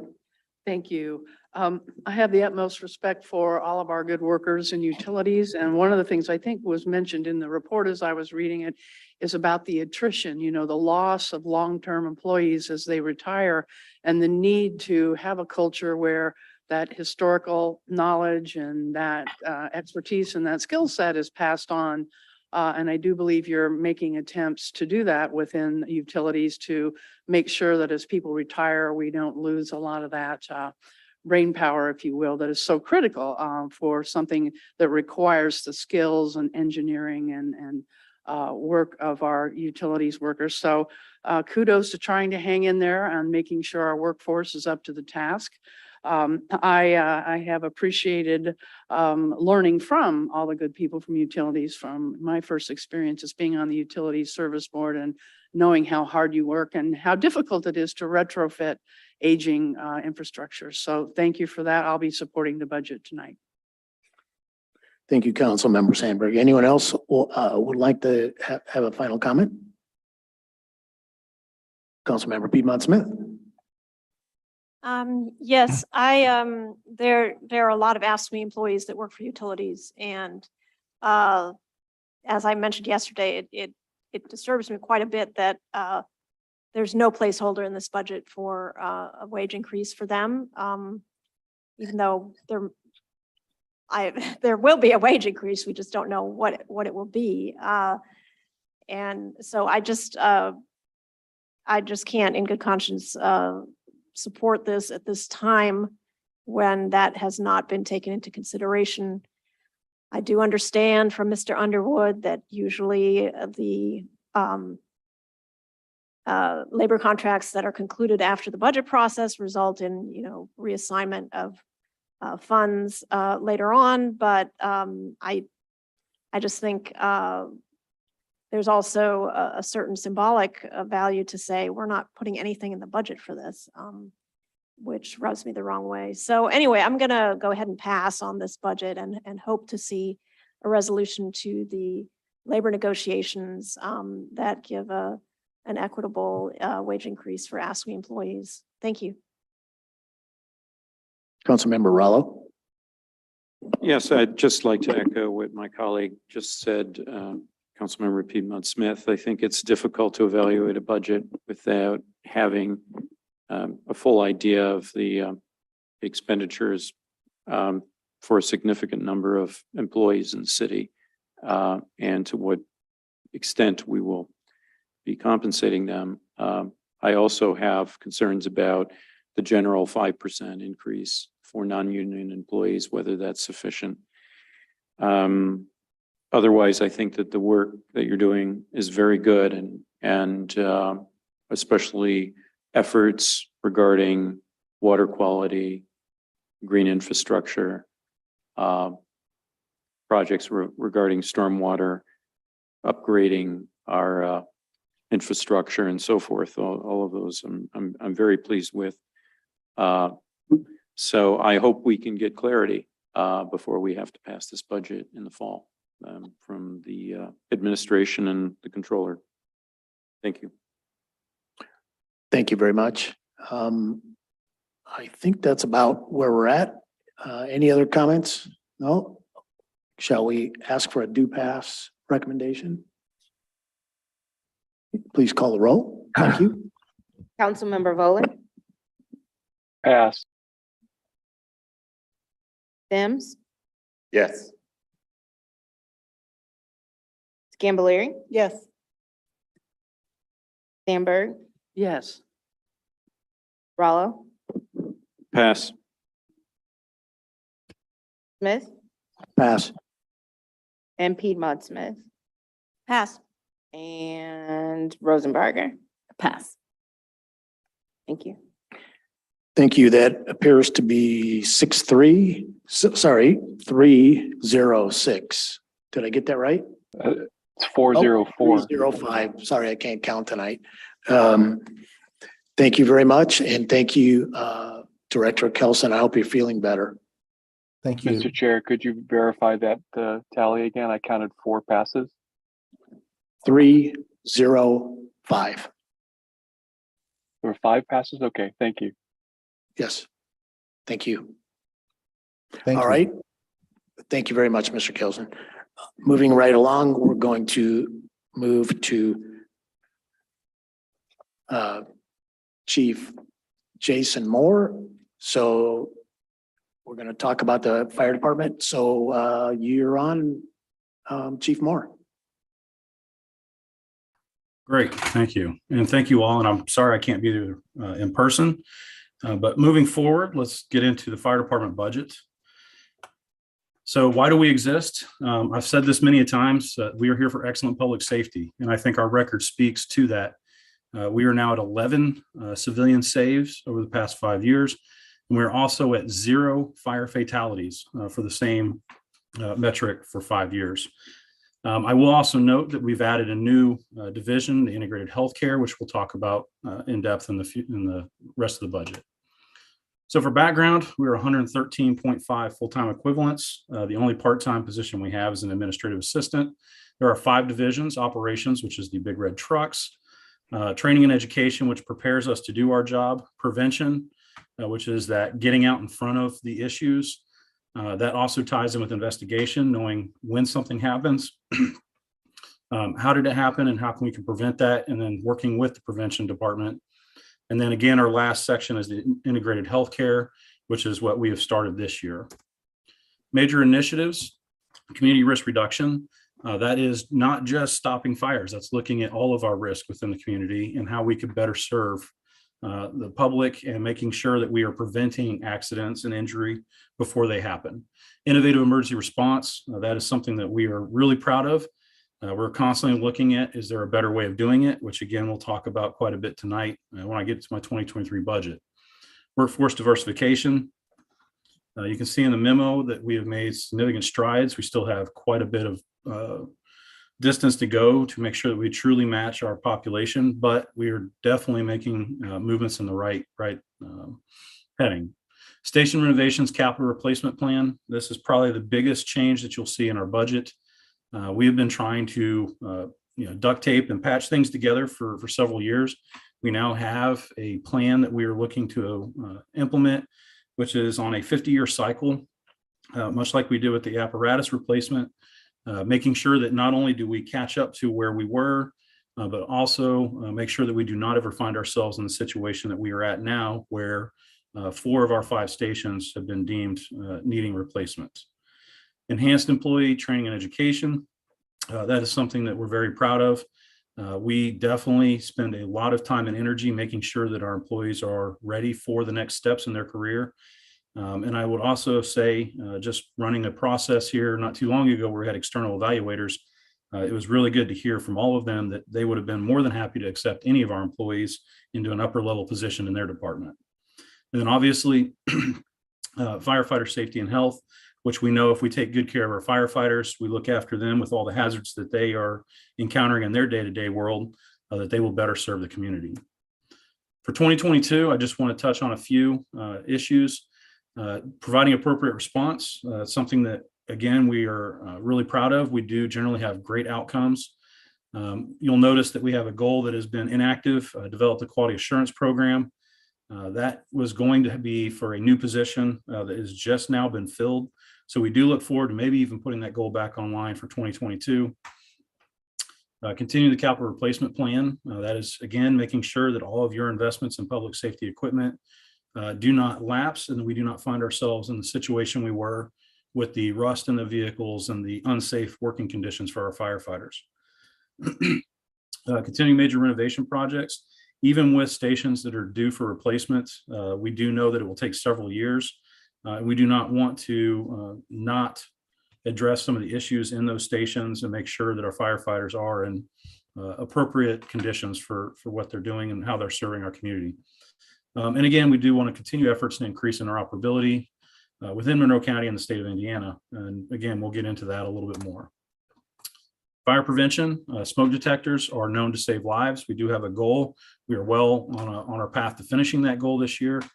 One goal that you will notice will change from 2022 to 23 is making the contact with every business. We have a roundabout estimate that it was 3,491 businesses. We are looking at how to best use our resources, and then not everything would require an inspector to come out. So we'll talk about that in 23 a little bit. We're also going to make sure that we're providing public education to the K through 12 schools and at IU. For training and education, we're well on our way, and we are on track to complete that all of our employees receive all of their annual training. And again, I want to remind council that your investments in our firefighters training is to keep us at the skill level. We are an all hazards department, and the more things that we address for the community, every one of those have a training commitment, and we want to make sure that we're following up with those. You'll also notice providing instruction on 40 new certifications. Back in 2017, we adopted a professional standards guideline that outlined how we would get from where we were at to every position in the department meeting the national standards. We are well on that path, but that 40 new certifications is how we maintain keeping up with what is required to be in our jobs. Providing a minimum of 20 hours of continuing education. We're into investigations now. Again, making sure that they have that support network and that they can really dig into and figure out why we're having these issues. The 20 hours of continuing ed plus the professional memberships and support networks is how we are successful, and also working with the police department and other community partners to include the state fire marshal's office to make sure that when something does happen, especially if it is an arson or something of that nature, that we are finishing it and keeping up with that and actually prosecuting people. The new section that we have is the community care. That's what it was identified in the 2022 budget. We are renaming that integrated healthcare. You will notice on this slide that there is a nice little certificate there. When we started down this path, there was no official pathway to get to where we were trying to get. The state has now formalized what that looks like, and what you see on that slide is our new licensing that was required so that we could establish this new service. I will also let you know that we are way behind on when we wanted to get it established, but we do have 2 accepted job offers for our first 2 community care coordinators, which is super exciting, and it is going to be the next level of how we handle things in Bloomington. One goal we did not get to, obviously, because we did not start the program until here in about October when we get fully staffed with it, is establishing or evaluating the feasibility of establishing billing service. This is a complicated issue. There are now 5, maybe 6 of these programs in the state, and not a single one has figured out this piece of it. I'm not going to promise that we'll be the first, but it's definitely something that we're going to evaluate. So 2023, looking into emergency operations, we want to provide that appropriate response. And again, we've broken these down. Structure fire calls, the turnout time is 80 seconds or less. Travel time is 4 minutes or less. And the travel time for the total response force, which is described by the ISO standard as 2 engines and an aerial, at 8 minutes or less. You need all 3 of these pieces to be successful. So it's getting the firefighters on the trucks very quickly. It's also getting the first unit there quickly, but it's that total response force is where we really kind of stand out. It's getting everybody there within that 8 minutes is how we have very successful outcomes. For emergency medical, you'll notice turnout time is less. They do not require the fire gear, so there's less time allocated for that. And the travel time is still 4 minutes or less. And for all other emergencies, turnout time 80 seconds. Again, things like car fires or anything else, the 80 seconds was requiring the gear. And we're going to give a little bit more time for that because there is no actual standard for this. But what these 3 breakouts are the national standard for fire service. And again, those standards are built off of scientific studies to show what is needed to be successful. Quality assurance program, this goal was a 2022, it's carried into 23. We want to make sure we're reviewing 100% of the calls that are second alarm or greater. That's talking about calls where the initial resources were not enough and we needed to have another call or another alarm generated. If it has a fatality or if it's a firefighter near miss. And then 10% of EMS calls that require an intervention. So anytime we give any medications, we do something to assist that patient, we want to make sure that we're reviewing those EMS calls and making sure it's appropriate, and also start providing feedback to the state and other entities to potentially guide how treatments are being done. Continuing efforts to increase interoperability. You'll notice here the logo is ProQA. The biggest strides we've made in 2022 and we want to carry in 23 is making sure that from dispatch, everything is being handled at the same level with the same amount of, I would say the dispatchers have the tools they need to make good decisions for us. So the ProQA is how we have gotten from when I was here at the very beginning where we sent everything or nothing. We can now tailor down our resources and make sure that we are sending just what is needed to those calls, which again is helps us being available for other calls because we have had a major increase. You'll note my memo, I think a 37% increase from 2020 to 2021. And we are on track to see that same amount now. Fire prevention investigations for 23, completing 1,600 general inspections. You'll notice that is quite a bit less than what we were looking at before, but we also want to add this self-inspection program. There are a lot of buildings in the city that we go in and all we need to do is check if the tags on the extinguishers are good, if the detectors are good, if lights work. So those are what we call low hazard occupancies, and those would benefit from a self-inspection program where someone could take a picture of it and send it to us, or where we could have just a lower level entity go out or take a look at it. So we are going to evaluate several options for that. We want to make sure that we have that one in-person interactive or online contact for the schools within fire prevention education. Again, we build this so that everyone is taught from the very beginning about fire safety. As they become adults, it does help the overall community. A new goal for fire prevention, building plan review. We are one of the few entities in this region that we review every building plan. I think Vic mentioned it and others have mentioned it, that there is a lot of construction, more than anything that we've ever seen. So we want to establish an expectation for contractors that if they follow the process, how long would we be holding on to those plans? So we want to have them for 10 business days or less, 90% of the time. We also want to continue facilitating at least 2 Indiana University fire safety sponsored events and continue with the installing smoke detectors, replacing batteries. Again, the goal is to make sure that we have working detectors within the city. We want to keep up with the 20 hours continuing education for prevention and investigations. And again, keeping up with those community engagements and making sure that people are out and having a good network for when things happen and that we're just not fully aware of or that we're not used to. These professional memberships are really, really important, especially in that one where fires are down and we are constantly trying to learn everything we can from what fires we do have.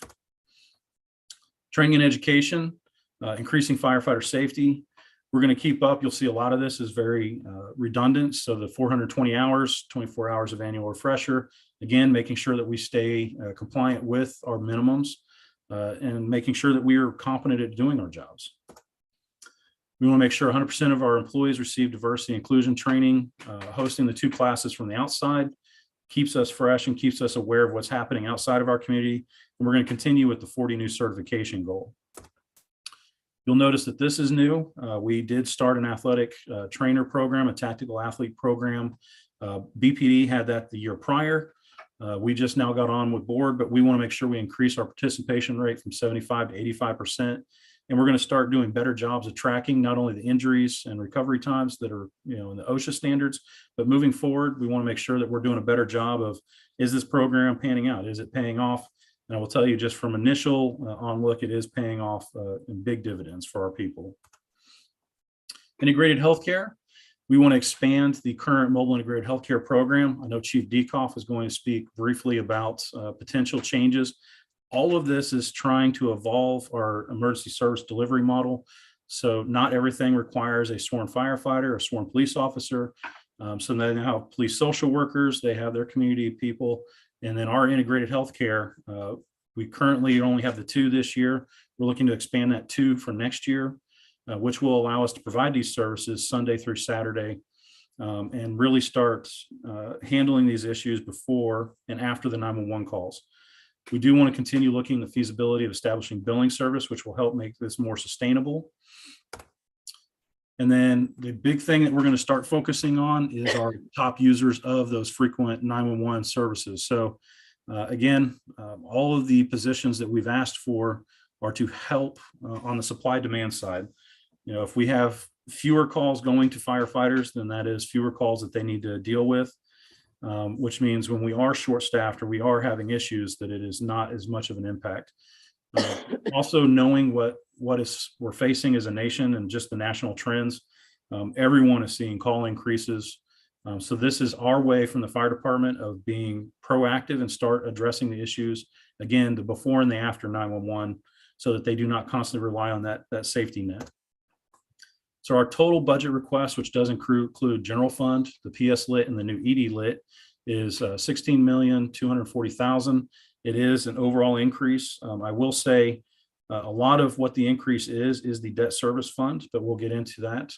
So category 1 personnel is 11.6, almost 11.7 million, an increase of 10%. That does include the 3 new positions that we've asked for.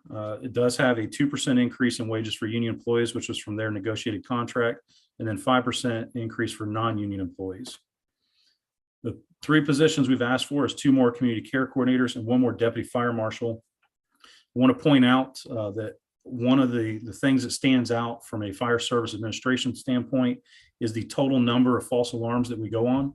We focused our efforts really at the primary of looking at the fires, which is the things that actually kill people. but we are starting to see a general increase in false alarms. This new deputy fire marshal not only add capacity to the fire inspection side, but this will be someone that we're going to try to have dedicated towards looking at those false alarms, working with the business and occupant owners to help prevent them. And at some point, I will get around to getting the ordinances updated. We need to have someone that is going to review all of the false alarm reports and make sure they're actually false alarms and not just miscategorized, so that if we do have to get to the point of issuing fines or fees, that we're not going to find ourselves in trouble. Category 2 is just under 400,000. It's an increase of 15%. I will note for that, almost the entire increase from that is the fuel. Category 3, other services and charges, it is a 112% increase. And again, a lot of that is the ED lit, that is the debt service fund.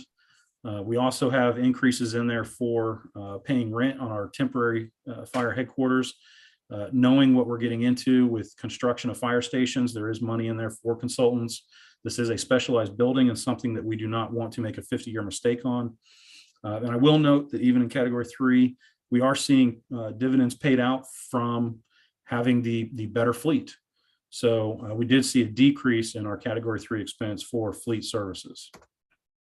Category 4, which is where most of our big ticket items come into for the fire department, is 1.5, almost $1.6 million. It is an increase of 36%.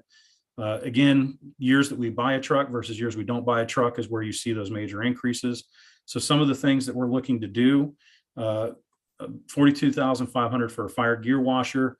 We're maintaining the firefighting gear. That is making sure that our firefighters are safe, that we are following cancer prevention protocols. If you'll remember, probably about 4 or 5 years ago, we made major investments in ITS infrastructure for our department. It's all coming due for replacement, so you'll see that. For vehicles, replacing engine 5, it is now $820,000. That was almost a 30% increase from the last engine we bought. And this is what's happening with inflation. We're also looking at some of these may take 2.5, or maybe even 3 years for delivery. We want to replace Prevention 2, a part of our replacement cycle. There is a vehicle for the new deputy fire marshal, and then there are 2 new electric cars. One would be solely dedicated to the community cares, and one would be a pool vehicle for our staff to use. Station improvements. Station 2 is one of the only stations that was not set up to be completely replaced, is having some major roof issues. So there is $255,000 for a roof replacement. Station 3, 4, and 5, much lower amounts. Again, we're just trying to keep these stations decent and working until they can be replaced. Overall, you'll see that our total budget again is a little over 16 million, which is a significant increase of 22%. And I will tell you that everything that you allow us to invest in this department has paid dividends, not only in saving lives, but in also making the community safer. So with that, I am more than happy to take any of your questions, and thank you for your consideration of our budget. Thank you, Chief Moore. Questions from council members? Councilmember Sims. Thank you, Chief Moore, for that presentation. We'll start. First of all, you were talking about workforce diversification, and you stated you want the workforce to match our population. Did I hear correctly? Yes. Part of that is making sure that we are mirroring what our population that we serve. Okay. What is the population of underrepresented members in Bloomington? Do you know? I think since the last update, you're somewhere around 7%, but I'd be more than happy to dig into that. I do have a lot of our studies and a lot of the work we've been doing with very specifics on that I could get to you. Oh, I understand. We're just having a discussion. I've heard this every year, and it's nobody's fault, but just kind of dig a little bit deeper. And by my count, we have 113 full-time employees, 113.5.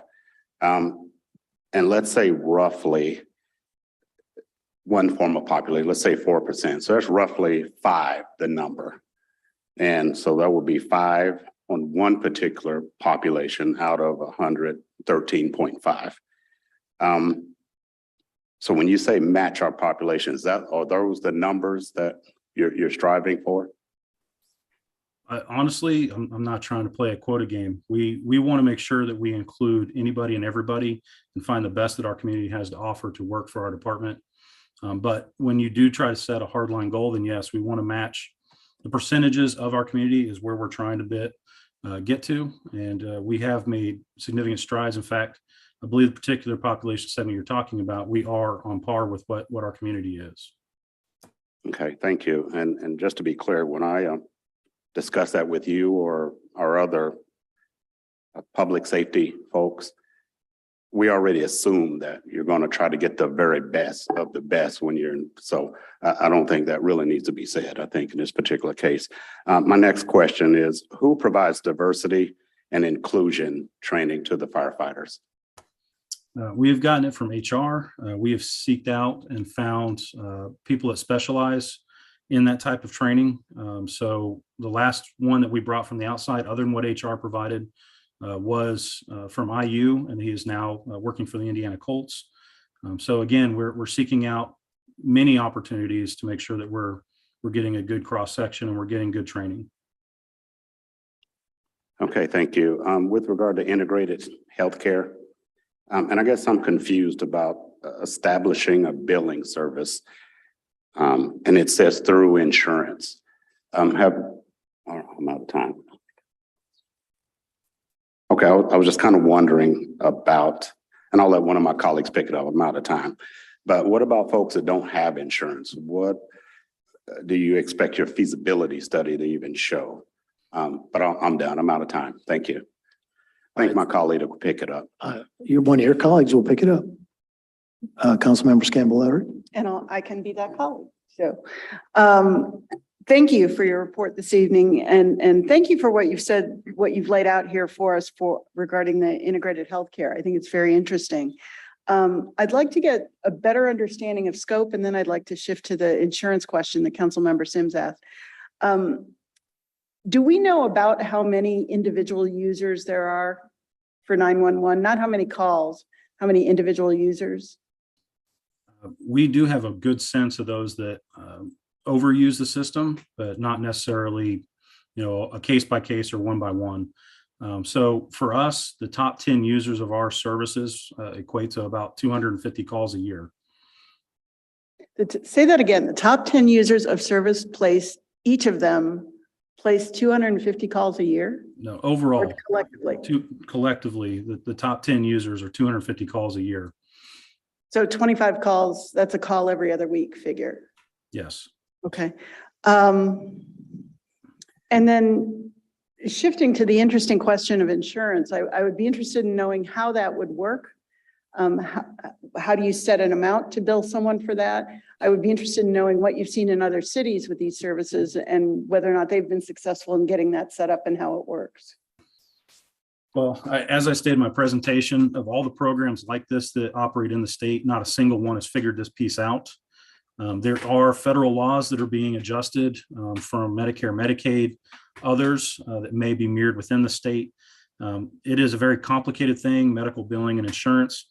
So we're not looking at, billing everybody that we go to, but if they have the capability for insurance that would potentially cover some of the services we're providing, that's what this feasibility study needs to evaluate. So, knowing what we know and knowing that no one else has figured it out, and there's a lot of really smart people working on this, I'm going to say that this may take us a while to figure out, but what we're looking to do is seeing if there is anything we can do to help make it more sustainable than just outpouring of general fund or ED lit dollars to provide this service. Okay. Well, I bet we'll be the first to figure it out if it gets figured out. So I'll hold some additional questions for the second round and I'll finish up then. Thank you. Okay, thank you very much. Councilmember Sandberg. Thank you. Chief Moore, you were kind enough to take me on a tour after the flood of June and 21 as to the station that got completely destroyed, and you've had to since relocate. Can you talk a little bit about what your thoughts are about moving forward and a replacement of that particular facility? I can. I knew this question was going to come up and I appreciate you asking it. Since the flood, we have evaluated 42 properties to potentially see about relocating. It's also important to realize that the model that Vic showed all of you in his presentation is something that was just recently made available to us, which means we are now also evaluating the feasibility of going back into that structure if it's completely demolition, remodeled, making sure there's no mold or mildew issues. So where I'm at now, we are waiting on that feasibility study for that station. If it is a viable option, it would be a lot less expensive to rehab the old station than it would be to purchase new property and start a new construction. But we do have two very good options on the table. And obviously for a lot of reasons, we're not going to discuss potential locations at this point. But if we do get into that, then we will engage with council and with community members to make sure that we're making good choices and everyone is properly informed. Great, thank you. Other questions from council members? Councilmember Piedmont Smith. Yes, I'm very interested in the mobile integrated healthcare program, and I'm excited that the two staff members have been hired and will be ready to go soon. And pleased to see that there are two more positions in the budget. Can you talk a little bit about the qualifications you look for people, employees in this program? Absolutely. So at phase one of this, the mobile integrated healthcare, we were looking for emergency medical technicians. We are looking with state recommendations to upgrade that to a paramedic program. But currently right now we were looking for EMTs. We also look for people with strong backgrounds in social working or that had helped in the hospital system, helped get advocates, patient advocates. And I'm very pleased to say that our two candidates fit. They're almost the unicorns that didn't exist in this new evolving career field that we're helping create here. So we do have an EMT that is coming from a very strong court advocate background. We also have an EMT with a lot of field experience that is pursuing her paramedic. So both of those together, these are really great candidates and they have already hit it off, even though they haven't started here, and they're really excited about it. And so are we about starting this new program.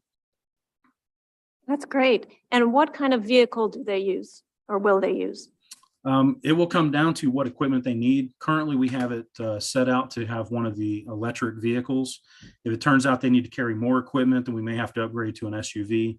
Almost no program that I'm aware of around uses anything larger than an SUV. And again, we also have some other newer vehicles that are becoming. They are the small sport utility types.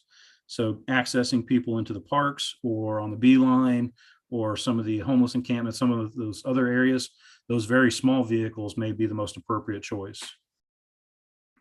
Okay, but for now, you're planning to use an electric vehicle and then kind of see how it evolves. That is correct. And by electric vehicle, like a passenger vehicle. Yes, a Chevy Volt is what we've ordered and what should be delivered hopefully soon. And it is fully electric, it's not even a hybrid, it's a full electric vehicle. Okay, well, thank you so much. Very good. Other first round questions here? No, we'll turn to the second round.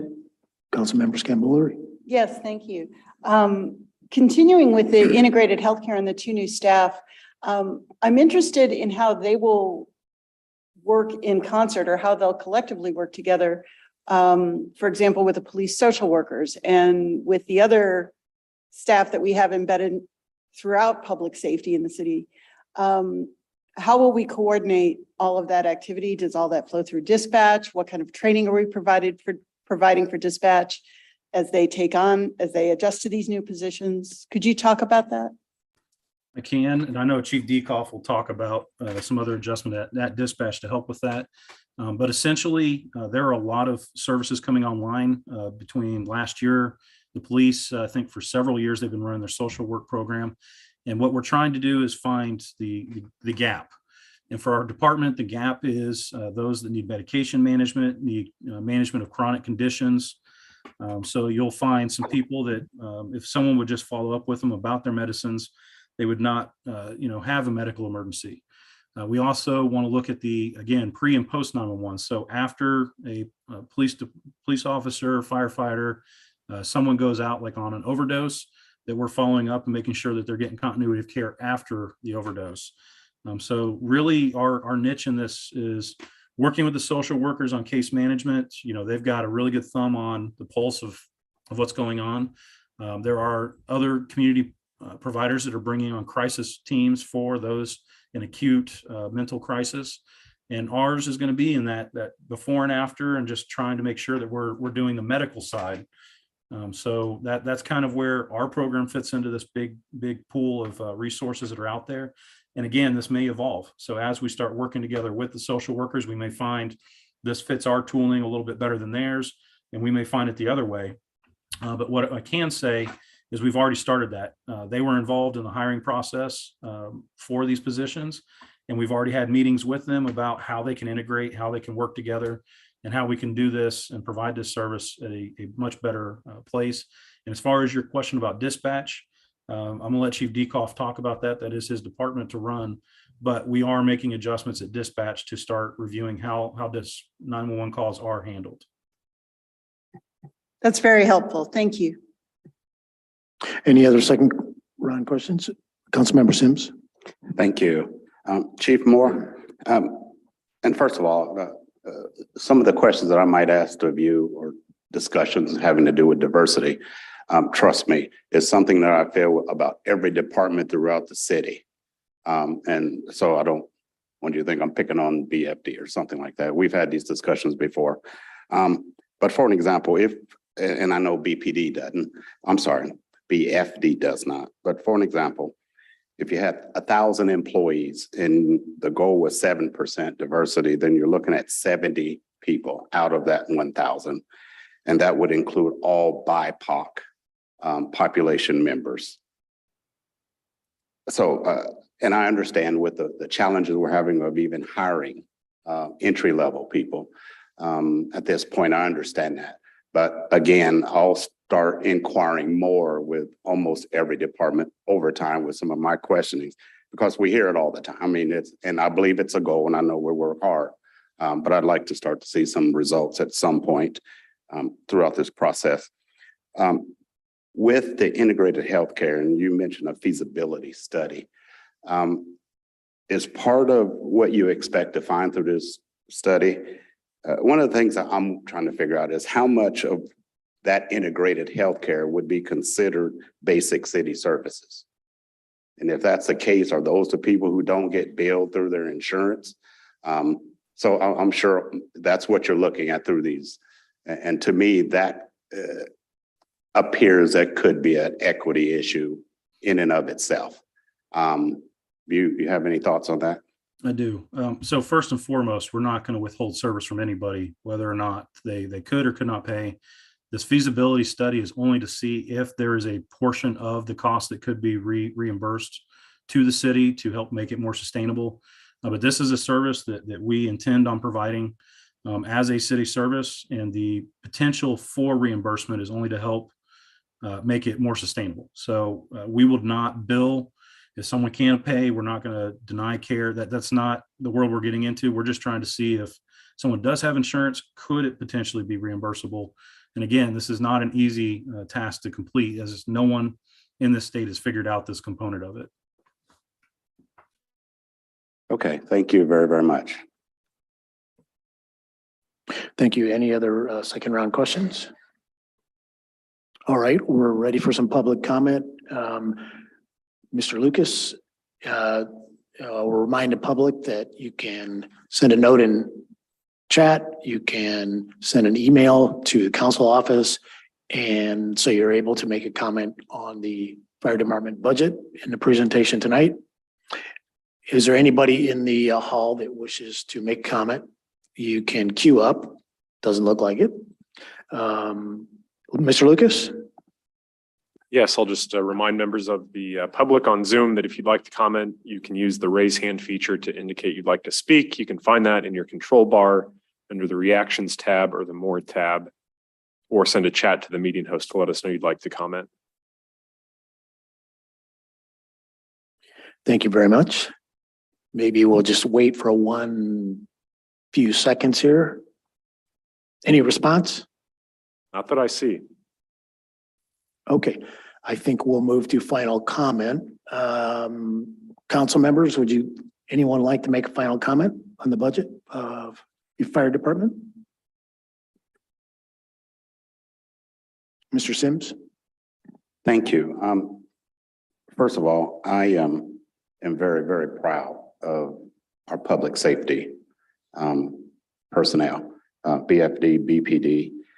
And so I'll just say that I'm very, very proud. And I think that part of my responsibility is to do what we can to provide funding so that it is a community good and that it provides for basic city services, protect and serve, if you will, and take care of, that sort of thing. And it's good that we have revenue streams to consider many of these requests that we're hearing this year.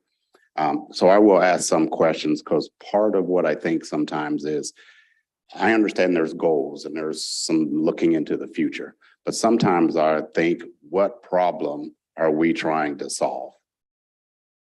And that's kind of the way I think. Is there something out there that we need to do this to solve a problem? Or how are we looking at it?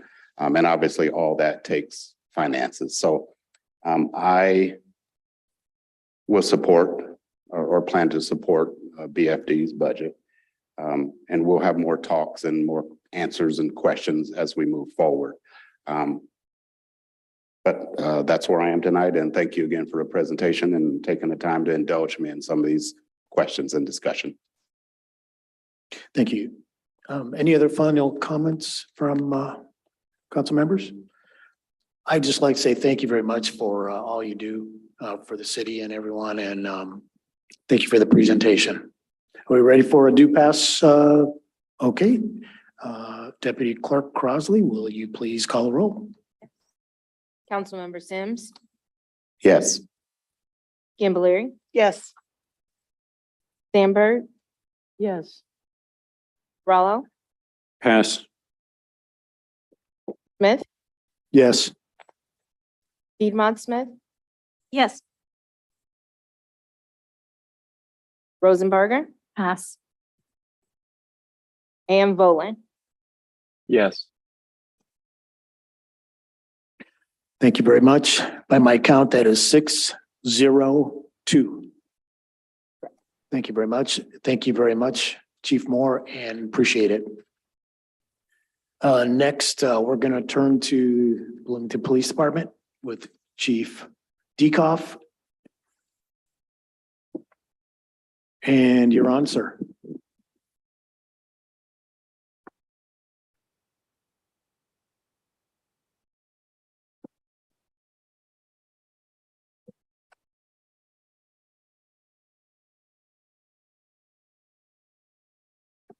Good evening, council. My name is Mike Dekoff. I'm the police chief for the city of Bloomington.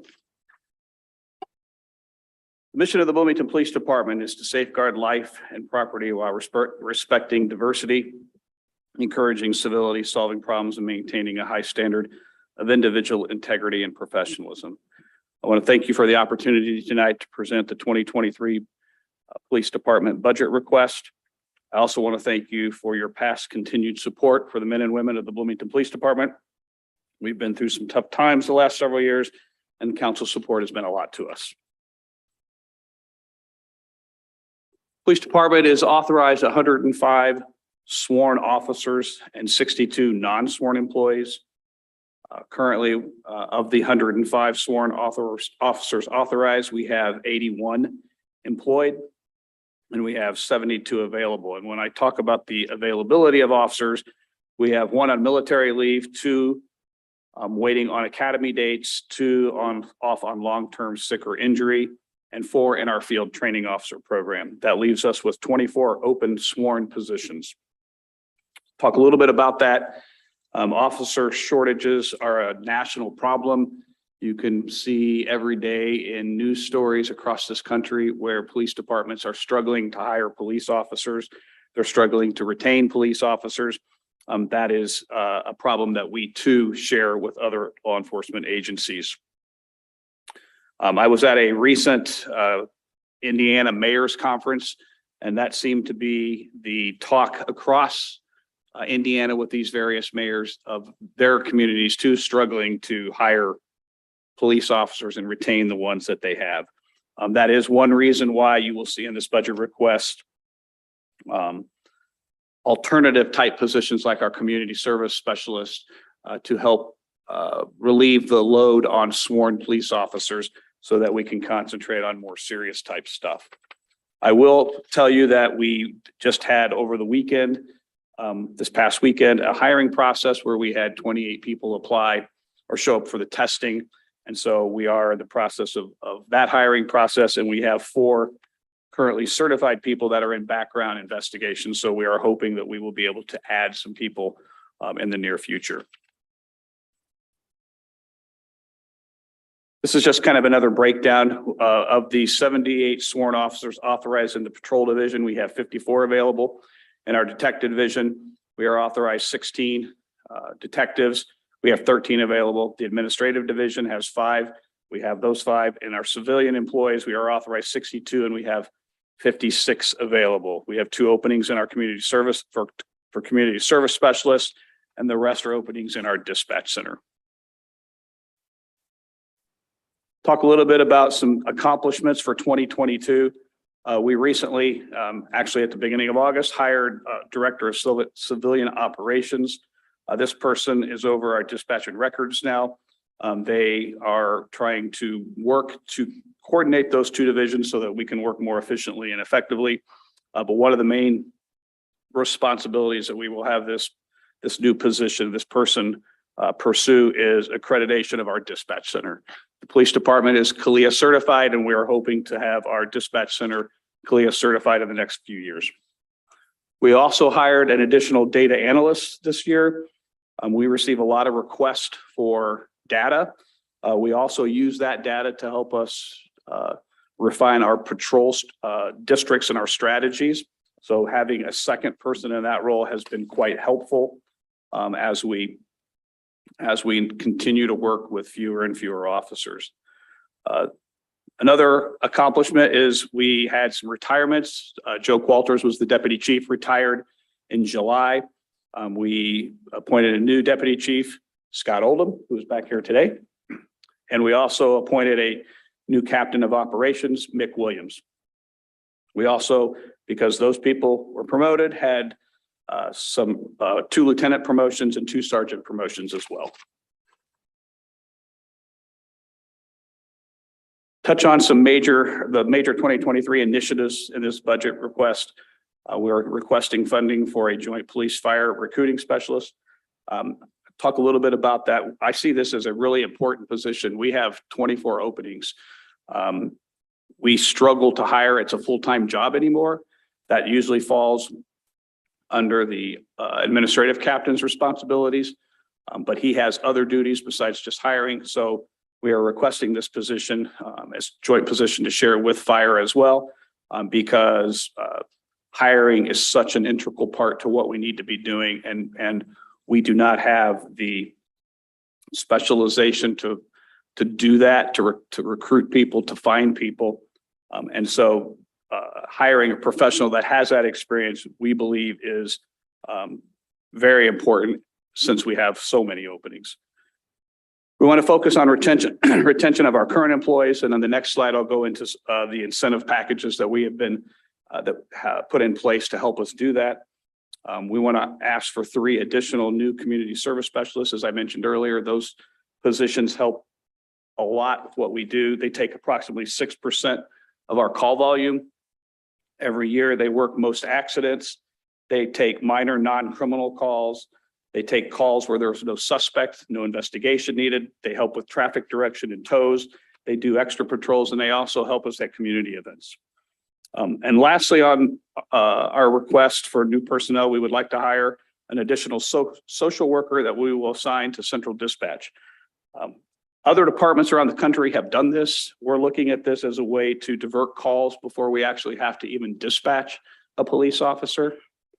We see this position also not only helping the Bloomington Police Department, but dispatches for the sheriff's office, dispatches for fire, As the fire chief mentioned, they have repeat callers, so we're hoping that this position will help relieve some of the calls for sworn personnel, and we can take the opportunity to direct these people to services before a police officer or a firefighter would need to respond. So I mentioned just a minute ago about our retention initiatives. On the screen are some of the things that we are doing. We are offering up to $18,000 in down payment assistance for homes purchased within the city. We do not currently have any officers taking advantage of that. We are offering up to $750 for rental assistance for officers to live in the city. We have 7 current employees who are taking advantage of that incentive. We have individual issue patrol vehicles for officers living in the city. We currently have 10 officers who live within the city limits who have a take-home car. We also have a $5,000 hiring bonus for lateral transfer officers and a $3,000 hiring bonus for all other applicants. We do not currently have anybody taking advantage of that because those are very new, and we are hoping that with these, we will be using some of that incentive money with the current people that we are in the process of trying to hire. We also have referrals for officers who, if they find someone and they apply to the police department and we hire them, those officers can receive a finder's fee for finding good quality applicants to apply with the department. So we have 16 goals for 2022 divided into 6 categories. The categories listed are increasing community sense of safety, accreditation, data analysis to set crime reduction goals, central emergency dispatch, records and administration, financial and maintenance. I'm going to just touch on a few of those tonight. Under increasing the community's sense of safety, the goal was to reduce overall crimes, including burglaries, robberies, and thefts by 3% in 2022 compared to 2021 levels. Well, we won't know the results of that until the end of the year because we're mid-year, but I can report that we reduced overall crime by 9% in 2021 from the 2020 levels. So that's a significant reduction, but I will remind you that we were during COVID. Many of the bars where we get a lot of calls to were not open. So we are hopeful, though, we can maintain still a decrease in crime, but life is returning back to normal and our call volume is up. So we will see how that plays out. Another one of our updates for 2022 is we continue to emphasize de-escalation and less lethal force options. And we have instituted a training program called ICAT through the Police Executive Research Forum. It's an evidence-based de-escalation program that officers go through. We exhaust other opportunities before resorting to force, and this enhanced training is used by most CALEA agencies. It's an evidence-based program. The University of Cincinnati studied the Louisville Police Department and their efforts in using ICAT and found significant decreases in the use of force incidences and overall injuries. We also are continuing to institute the state mandates in 2022. I believe it was this year in the General Assembly. They passed some police reform measures along with 2021, and we are within those state mandates, which those also include decertification and penalties for officers if they violate use of force policies and turn off body cameras during certain incidences. Talk a little bit about accreditation. This year we were reaccredited for the first time. Accreditation is a 4-year program and standard, and we went through the national process of reviewing all 188 standards. They reviewed our policies and procedures.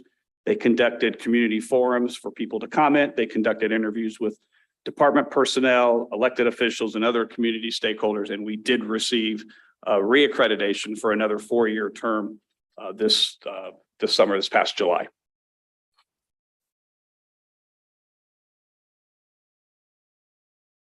So some 2023 budget goals under increasing the community sense of safety.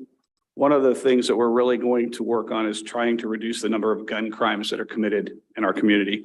A couple of things, if you remember, a couple of weeks ago, the mayor and I and the deputy mayor and Beverly Calendar Anderson, the director of the state of Community, Family and Resources, participated in a roundtable discussion on gun violence. Some of the things that we are looking at, first is enhanced forensic investigations at crime scenes.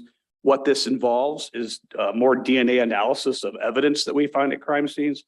We're processing casings and bullets that we might find at a crime scene to see if it's been used in any other crimes, not only locally, but across the state. We're doing a more comprehensive canvassing of areas, looking for video evidence on cameras that may not be city-owned, such as Ring doorbell cameras or private businesses who might have security cameras. And we are now routinely getting assistance from the Alcohol, Tobacco, and Firearms on tracking guns used at crime scenes to determine ownership and to determine how a suspect came into possession of that firearm. We believe that these will link other crimes, other gun crimes, and will lead us to suspects so that we can pursue charging these people with the gun crimes that they committed. Another one of the things that we're paying particular attention to is red flag filings. And when I talk about red flag, you may be familiar with those red flag laws, which are in Indiana, it's called the Jake Layard Law. Those are used to check on people who are dangerous to themselves or dangerous to others and should not have a firearm. With Indiana's basic deregulation of handgun permits, that is something that is even more important. With the proliferation of firearms that are available, we want to make sure that no person who has been judged that they should not possess one has one. Lastly, we're going to target violent repeat offenders. A substantial number of people involved in shootings are repeat offenders. We are going to focus on these individuals and those violent offenders who have active warrants. We see all too often the number of times that we respond to a violent crime or a gun crime that it involves someone that we may have had contact with on an earlier incident. And so we are going to pay close attention to that and do what we can to make sure that they do not commit any more gun crimes. So another 23 budget goal under increasing community sense of safety. As I talked earlier, funding the police fire recruiting specialists, hiring the 3 additional community service specialists, and hiring the police social worker for dispatch. We will continue in 23 our accreditation. Every year, assessors from the Commission on Law Enforcement Accreditation randomly choose 54 standards to review. And so it is an ongoing process to keep those standards, those policies, those procedures updated, as we don't know which ones they will check to see if we are in compliance. So that will continue to be a 23 goal next year. One of the goals in 23 also in dispatch, as I talked about, is hiring the police social worker. Again, as I stated, it is to help triage calls before we would have to actually send a police officer to those and refer people to other services. Also, as a 911 review committee, we are looking at putting together a group of individuals to basically review the calls that come into dispatch and to determine what type of response is appropriate. For instance, we frequently get, well, probably not so much anymore, but we used to get like bat calls. Somebody would call and say, I have a bat in my house. We would send an officer to try to get the bat out. We don't do that anymore because obviously we don't have the resources to do that. But that's the type of activity that this committee will do, is they will look at the types of calls that are coming into dispatch to try to see how we can preserve our resources for more serious things, yet still be able to respond to those out of the ordinary type of calls that we get, to make sure that we send the right resources on each and every call. 23 budget goal under administration, financial, and maintenance. We are continuing the planning process for the construction of a new police headquarters. We are currently in the due diligence period. There's been discussions, and I'm sure you're all aware of the potential purchase for the CFC side of showers. This is something that we are very excited about getting a new location. Our current facility is small. And if you've been in it, you know that. You can tell we've carved office space out of storage units. So we are in desperate need of a new facility. We also sustained considerable flood damage last year. Unlike the fire department, we repaired that damage and we're still in our building. But it still leaks. We still have water that pops up in the basement when we get a heavy rain. So we have hired an architect to estimate to evaluate our space needs and look at the total project cost and evaluate the future potential. Our architect is also consulting with a specific public safety architecture firm who specializes in police facilities. So we're hopeful that at the end of the due diligence period, we'll be able to make the appropriate decisions on what we need as far as a new police department. So 2023 budget highlights: category 1 personnel, 18,891,242 is requested. This is an increase of 1,590,598 from 2022. The majority of this increase is due to contractual raises for the FOP contract that takes effect in 2023. Also the new positions and the non-union raises. Category 2 is supplies, $836,014 is requested. This is an increase of $270,633 from 22. The bulk of this is inflationary increases and body camera and car camera storage costs. We've increased the number of the amount of storage, and unfortunately the price has gone up. Category 3, other services and charges, $2,717,273 is requested. This is an increase of $1,073,525 from 2022. The majority of this, approximately $780,000, is debt service for the new building. The rest of the increases are due to fuel cost and inflation. And category 4, there's a request. Our request is $1,867,477. This is an increase of $430,127. And this is mostly due to inflation and our firing range overhaul. It's its 15-year maintenance overhaul, and that is about a $200,000 expenditure.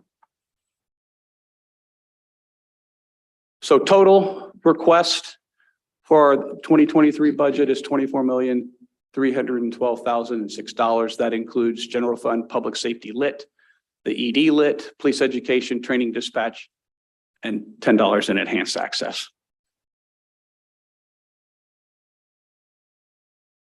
This is the overall last few year comparison. The 2023 budget request is an 8% increase over last year's budget. With that, again, I would thank you for your consideration in our request, and I would be happy to answer any questions. Thank you, Chief Dekoff. Councilmember Rallo. Thank you, Chief Dekoff. So looking at the number of available officers, sworn officers of 72, that's not really much changed since last year, is it? No. Okay. So that says to me, well, maybe one assumption would be we are probably short on shifts because of that, as we happen. And we are probably having officers work overtime in order to compensate. So we haven't fundamentally improved the situation in terms of recruitment incentives, even though we did deploy a $5,000 pay increase. What will be the base pay after the contractual raises? What will be the starting base pay to you? I wish I could tell you that, but I don't remember what it is. Sorry. If memory serves, it was 56,000, 60,000. Is that right? I'm looking at Indianapolis. They have a starting salary of 61,000. The deputy mayor tells me it's 66 something. 66,000 will be Yes. the base pay? Okay. All right. Well, that's somewhat favorable. So looking at incentives and looking at ways in which we could provide incentives, I realize that non-sworn officers can be valuable, community service specialists. I think that I'm very partial to the police social worker at dispatch. I think that makes sense. But the community service specialists, 3 of them, how many do we have already? We are authorized 6, and we have 2 openings in that area. So will it bring us up to 6 total? No, the 3 additional bring us up to 9 total. 9 total. Even though, so we're authorized for 6, we have 9. We will have 9 if this is, Yes. okay. So that seems to me much higher than, what's needed with a 6% call volume that they respond to. So one of the things we're hoping with the additional community service specialists is to actually expand the hours. They work from approximately 7 in the morning to 8 p.m. at night. And we still are busy, with calls that they might be able to take until around midnight. So we're hoping that with the additional positions, we will be able to expand the number of hours that program runs. Again, the hope is that there are a lot of minor calls that they take, which free up the officers to do more. So that is the goal and the intent with adding those additional positions. Yes, I understand. My concern is raising that number from 72 to closer to 105 as soon as we can get there. So my time's expired. So just to kind of follow up with that, the incentives are relatively new, and we have not had much success as we do hiring processes, getting high numbers of people to apply. And so discussions we had as we were going into budget was, what can we do to do that? And that's where the idea of hiring a recruiting specialist came in. There are headhunters that hunt for people all over in all kinds of jobs. That's not anything we've really ever experimented with. And so we're hopeful that with the incentive packages that we have, with the recruiting specialists that we hope to hire, that we will be able to do something with that. We are also, we have funding where if this position is approved, we might start it early. So that, because we are terribly understaffed and we need to try to fill those positions as quickly as we can. And so conversations that the deputy mayor and I have had, we are talking about hiring someone in the interim until we can hire a full-time person to help us try to recruit more people for employment. Okay, thank you. That's very helpful. Deputy Mayor, did you, Can I chime in a little bit? please, yeah. Yeah, Thank you. in regards to the, in regards to the recruiter, we did a lot of research around the country, knowing that this is a national trend where this younger crowd, this younger group of folks, they only stay in a job for on average 2 years. And so that's across the board. We've noticed a pattern that they will still be looking for jobs after taking a job. So the solution to that is to have a recruiter. We should be recruiting all the time, similar to the armed forces. We need to be recruiting constantly, because keeping people long-term like we used to, I mean, yes, we want that. We want people to stay, but a lot of them are, that's just not the trend for this younger generation. Hopefully you bring them in, they like it here, they may leave, but then they come back because of the experience that they had. So we've got to adapt. We can't do what we were doing before. Bloomington's a great community. We've got a great police force. We're working on, got excellent equipment. We're working on our building. So at the end of the day, I think we're really sellable, but we have to be realistic about how long we're going to be able to keep this new generation. Thank you. Appreciate more clarity on the recruiting specialist. Thank you very much, Councilmember Scambolery. Thank Yes. you. Yes, thank you. What? Sorry. Oh, she had her hand Sue. up Oh, first. okay. My bad. But the two Susans. sorry. Susan. The CALIA report that you referenced for reaccreditation, is Yes. that available online? I did a quick look and I couldn't find it. But We're maybe I- still waiting on getting the final report, Oh. from CALIA. Once we get that, we will publish that online. Okay, and can you share that with this body Yes. as well? Yes. Great, thank you. I'd like to spend a little bit more time on the incentives we've been offering too. We spent a ton of time talking about that the last couple of years and how to grow that. And I'm curious if you feel we're offering the right incentives. Since we're not moving the needle very much, is it simply a national issue and other people are offering these same incentives too? Yeah, so what Do we I need to have rethink what seen, we've offered? yeah, what I've seen across the country is, I think it's becoming a kind of a one-upsmanship type of game where I've seen some agencies offering, $15,000, $20,000 signing bonuses. And so, I believe we are offering the right incentives. It's just, it's a constant struggle that every police department is dealing with, is trying to hire people. I can't think of any of my colleagues around the state or chiefs that I know around the country that are fully staffed. And so it really is a national problem.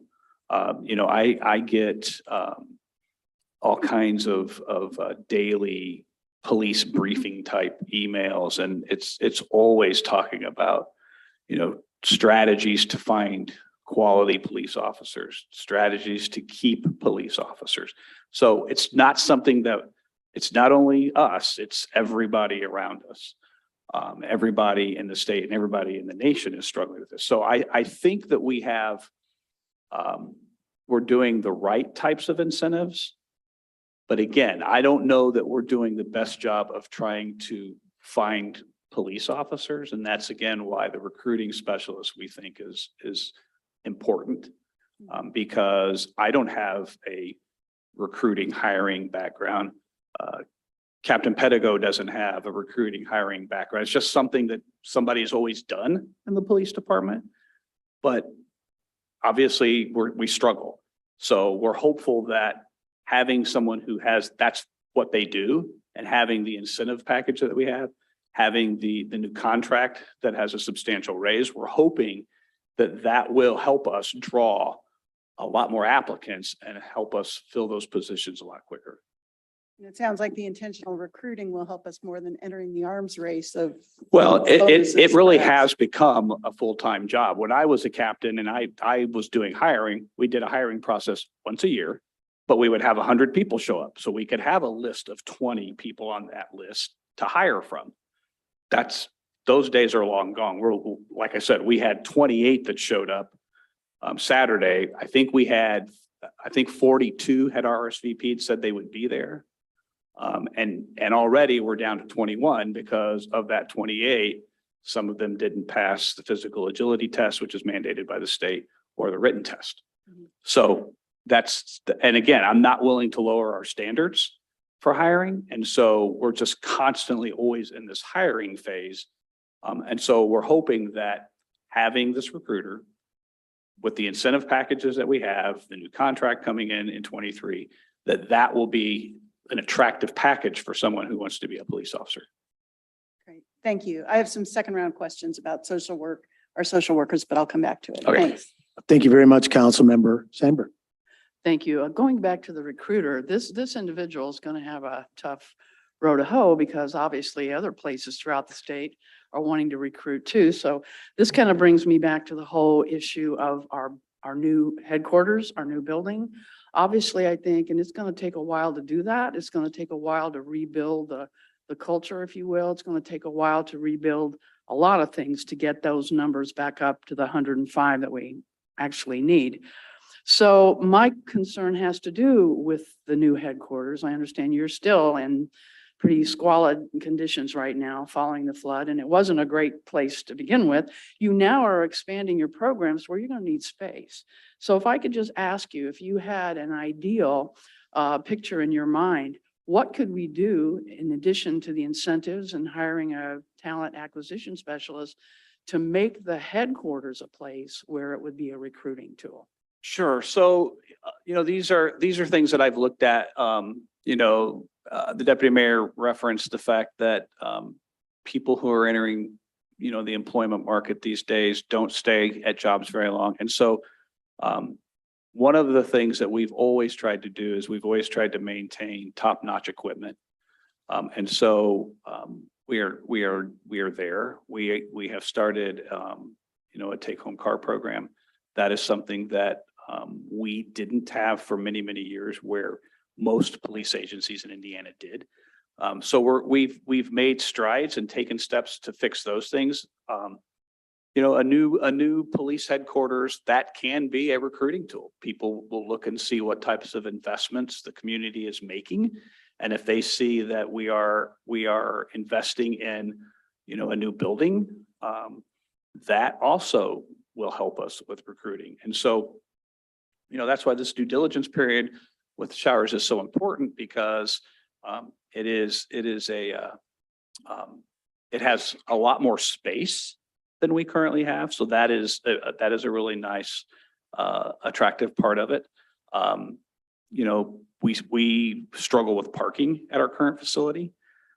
There's a parking garage right there. So how we design this, how we look at, the parking, the access, how we do all of that, is something that I think people who are looking for employment will look at to see, are we investing in those facilities that help them do their job? So it is really important. And so, it's going to take, it is going to take some time. It's going to take some time as we evaluate it. And then, it'll take time to remodel it. We've had, when we started at 4th and Walnut, we were there for many, many years. When I got hired at BPD a very long time ago, we had just moved into the basement of the Justice Building.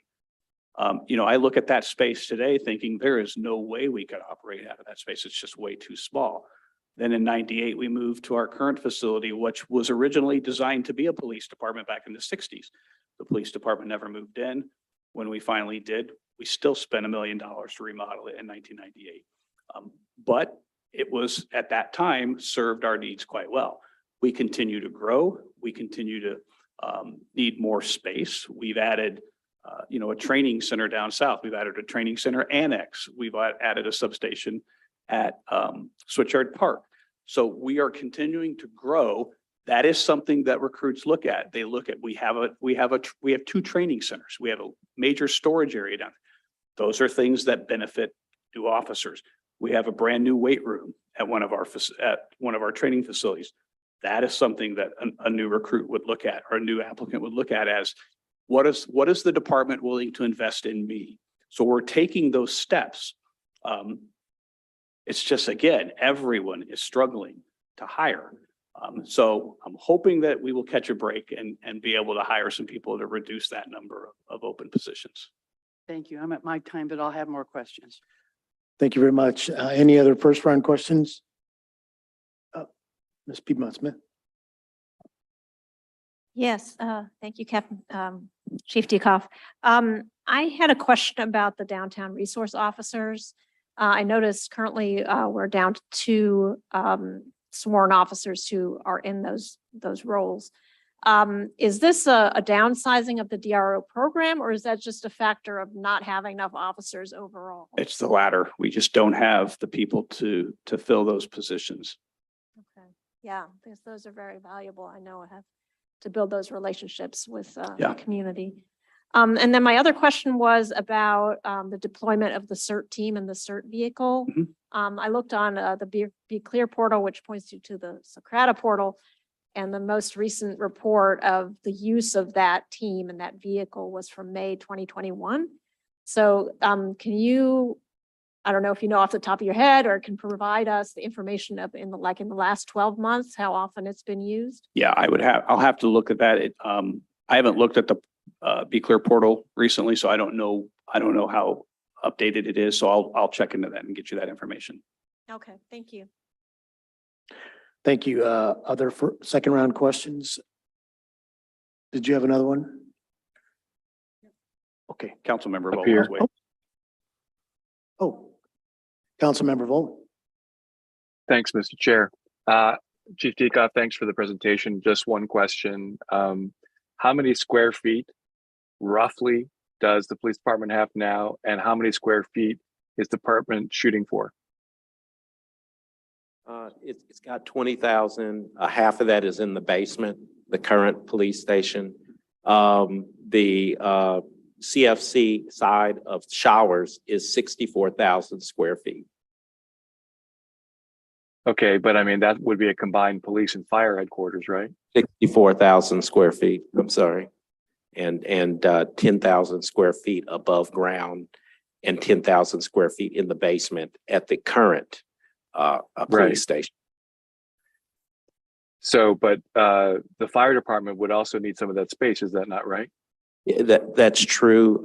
However, the fire station currently is in less than 2,000 square feet as far as the administration portion of Station 1.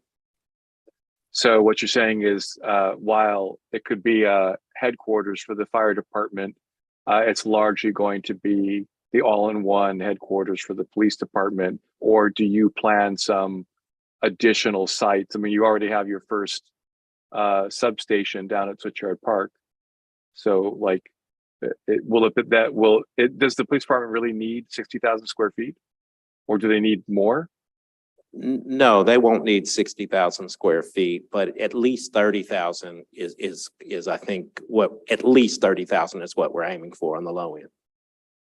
So in other words, what you're saying is this isn't just a place to relocate public safety agencies, it's a place to expand into. In other words, you're going to grow into it. It's not going to provide space problems for a long time to come. Absolutely.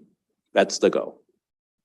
That's why that's why we had to at least pursue it. Its proximity to what we already have. Sometimes you have to double down on what you got.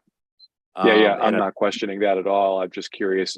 My concern was the other way. Would it be enough? How much space? In other words, Chief Dekoff has said, when we moved in 98, it was built for the 60s. We had to expand it. So, we talk about the fire engines and CBU with a 100-year replacement cycle and so on. Are you thinking about this next headquarters as a 50-year or a 20-year project?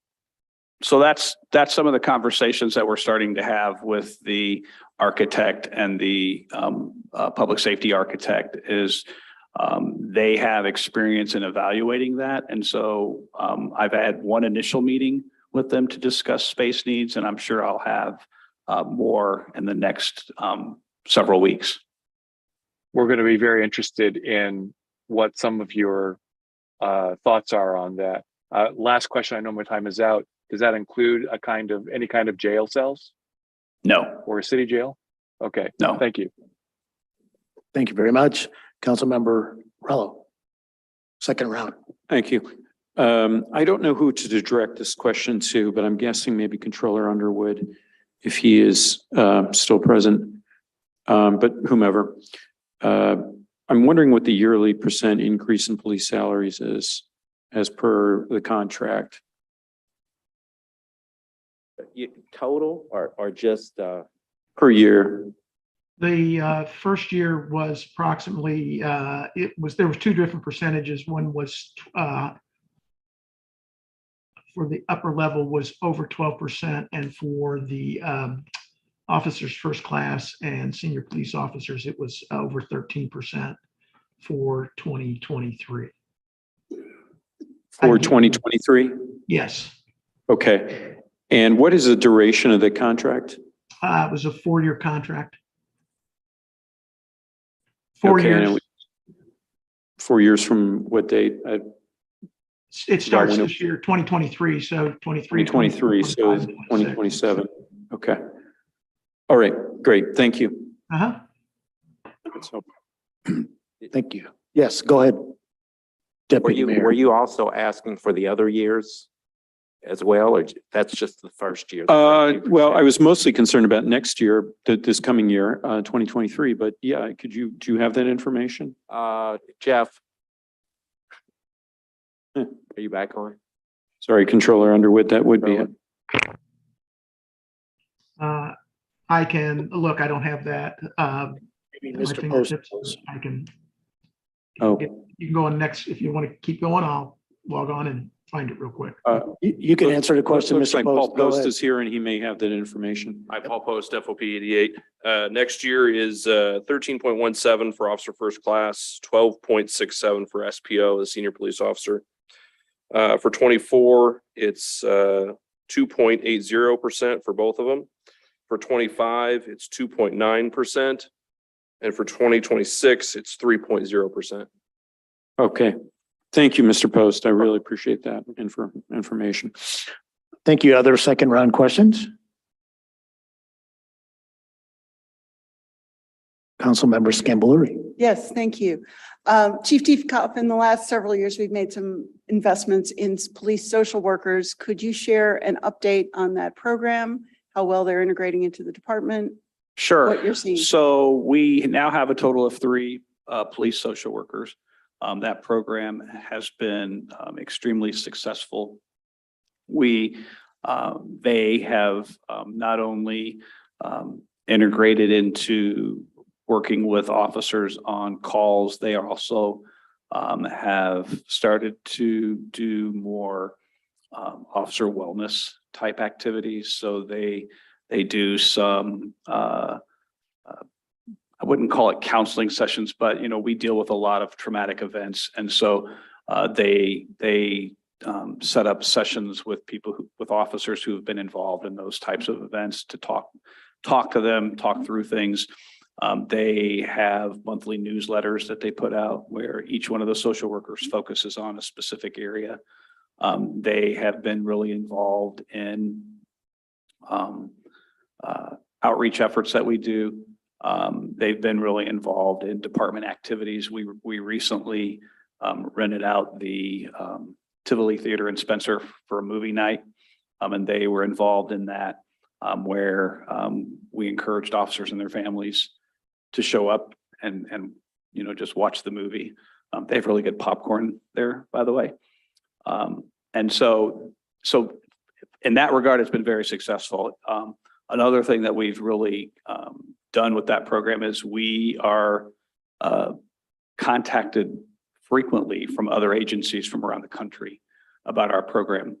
Today, there was a social worker that showed up from State College, PA, to see what we do with our program, to shadow our social workers. Melissa Stone, who's the lead social worker, and I returned in July from the Noble Conference, which is the National Organization of Black Law Enforcement Executives.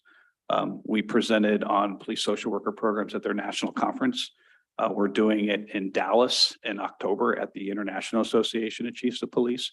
So it is something that is I believe is kind of one of the new things in policing. Our next police social worker conference is the beginning of November. So this will be our second one that we've hosted, and it's a half day, first day, full day, then half day, last day type schedule.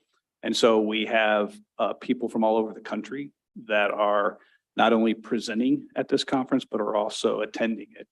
And so it's been very successful. The social workers are involved with our crisis negotiation team, which is kind of a different component with their background working with the officers when we do crisis negotiations, hostage negotiations, things like that. They offer a little bit different perspective. So Melissa, the lead social worker, is also now on the problem-solving court team. So she works with the drug court team. She works with the mental health court team and the veterans court team. And so that's, again, another component where we're trying to make inroads in how we do policing to reduce people's contact with the criminal justice system. It's interesting. I was expecting you to talk about time savings for sworn officers and fewer calls that they necessarily had to make. But instead, what you're talking about is how they're making our existing workload, how they're making our existing work richer and better. Yeah, and I there appreciate are that. time savings. That's, I mean, there's so much that they do that frankly, I kind of just forgot that part of it, but they do. They still work daily with officers on calls, that they still have their own caseload where if, you know, it's someone that they had been involved with on a call previously, that instead of that person calling 911, they now call the social workers to talk to. And so part of the presentation that we do at these conferences are case studies of people that were frequent callers to 911 and how now they don't call 911 anymore. And it takes just a little for someone who may have a mental health issue, maybe not be on the right medications, for them to get in contact with someone that can help them with that, so that they don't call 911 and we don't have the police calls on those people. Thank you very much for that update. Councilmember Sandberg. Thank you. Well, you know, I'm a firm believer in how we've embedded the social workers and the community resource officers with the BPD. That comes with some controversy too. It does. You might want to address some of that, but I want to just kind of do some scenario work, because there are clearly situations where you would not want to put your social workers or resource officers in harm's way. Let's take a quiet nights ordinance, okay? Breaking up a loud, aggressive party late at night. I mean, that is something clearly that you would want to still send in Sure. sworn officers to deal with. So can you just kind of give some other scenarios about other situations that you would first want to maybe send in sworn officers, and then maybe if there's a need for follow-up, then Sure. the social workers. So can take over? we do not directly dispatch the social workers to any calls. The reason for that is because the types of calls that they might respond to can turn very volatile very quickly. And so we're not going to put their safety at risk by sending them first to a call without a sworn police officer going first and checking that out. They do a lot of follow-up. We refer a lot of people to the social workers, but we do not dispatch them directly. And so again, it's a big safety concern. The community service specialists, you know, they are unarmed, they're not sworn officers, so we will not put them at risk by sending them to any type of call that we think could put them in harm's way. You mentioned quiet nights and noise complaints. You know, those are classified as disturbance calls. And so they would not respond to those by themselves as an initial response, because you never know how those are going to turn out. We've had officers show up on those calls, and you know, if you've ever been to a large party where, you know, there could be 100 intoxicated people, it can get volatile very quick. And so we're not going to put those non-sworn positions in a situation where they could get hurt. And quiet nights are going to happen on the night shift, right? And so do your community resource officers, are they on all three shifts, or? They currently are not, but if we get the 23 requests to add, we will expand the hours probably to midnight. But again, that is not the type of call that they would go to by themselves. In my remaining seconds, did I hear that there might be a gun buyback program in the works? That is something that we're pursuing, but we have to figure out how we would do that, because we can't use government money in a gun buyback program. So we would have to secure private funding to be able to do that. Okay, thanks for that. Thank you very much. Any other second rounders? All right. Councilmember Rallo for round three. Just quickly, I wondered about the use of the search vehicle in the past year. I seem to recall one with a possibly armed active shooter that was in maybe the. Yeah, I think in the past 12 months, it's been used a couple of times. Couple times. Yeah. Uh-huh. In for reasons like I Yeah, stated. we have policies in place that require us to do the threat matrix. The threat matrix is done every time that there is a request for that to make sure it meets our policies and what we've set forth in those policies as to its deployment. Okay. Thank you, Chief Tico. Oh, yes, was there? My colleague, Council President Sandberg referred to a bomb threat that occurred at Target. Was that your force must have dealt with that? Yeah, that we responded to that. We had the person who did that then decided to start to harm themselves. So we took that person into custody and got them to the hospital to get checked out. But we also had the assistance of, I believe it was the Indiana State Police bomb squad to come and check to make sure that to see what it was. And it turned out not to be a bomb. But that was yesterday at the mall. Yeah. All right. Thank you very much. Appreciate right. that information. Thank you very much. I think we're done with council member questions. Now it's time for public comment. Anyone in the hall wish to speak, you can line up.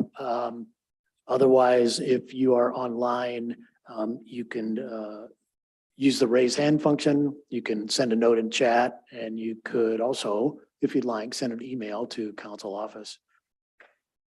And Mr. Lucas, what do we see? I do have one message from Sam Dove, who has a comment. Haven't received the message yet, but while I hopefully wait for that here shortly, if there are members of the public that want to comment, you can find the raise hand button in your control bar under the Reactions tab or the More tab. And if you're not able to locate that, you can send a comment or a request to comment through the chat.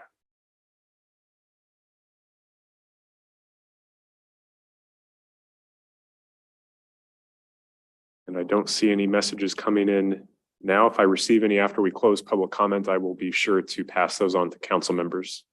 All right, let's come back to council for final comments. Do we have final comments? Councilmember Rallo. Thank you. Well, overall, I would say, well, my primary concern is the lack of recruitment. And I realize that we're in competition with a lot of other municipalities and also fewer people, I think, are going into policing for various reasons. But despite this, it seems that the incentives are probably not working as we had hoped.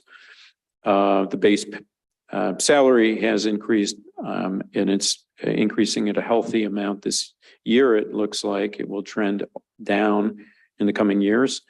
I wonder if we should refashion the incentives. We could have Indianapolis offers, I think, $10,000 for an incentive to join. However, that doesn't really address the attrition of people leaving. So I'm going to be passing this evening because I want to ruminate on whether adding non-sworn officers is really beneficial when we really should probably be directing those monies to some sort of incentive to bring that number up. So thank you for your presentation and all of your work to you and your staff. Thank you. Thank you. Other comments? Councilmember Sandberg.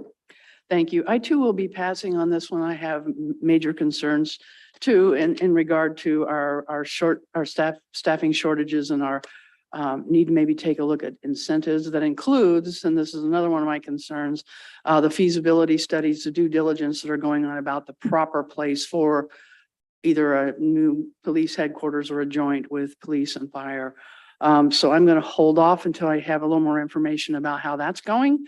And if I think that could be, something that could tip the scales in a much better direction. Thank you. Thank you. Councilmember Sims. Thank you. First of all, I want to offer congratulations to Deputy Chief Odom on the promotion and Captain of Operations Mick Williams. Also want to acknowledge our colleague and friend over here from dispatch who spent all this night here. So good to see you. And also congratulations on the reaccreditation. Reaccreditation. I did say that right. The CALIA re-up. So very, very exciting. I also would like to add that I'm not so much going to repeat what I was telling Chief Moore because I think we all heard it loud and clear. I think as far as with BPD, I probably had deeper seated conversations in that regard than I have with BFD for a while. So I won't go into that this evening. I'm also excited. I'm going to support this budget. I know we'll hear more before we do our final vote, but I'm excited. I'm looking, we have some forward-thinking initiatives and plans.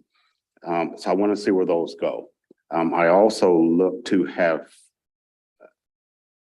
look into deeper or further, not deeper, further reforms, which, and I know it may not look like what some folks look, and we have done some of those, but I like to see how that manifests itself as well.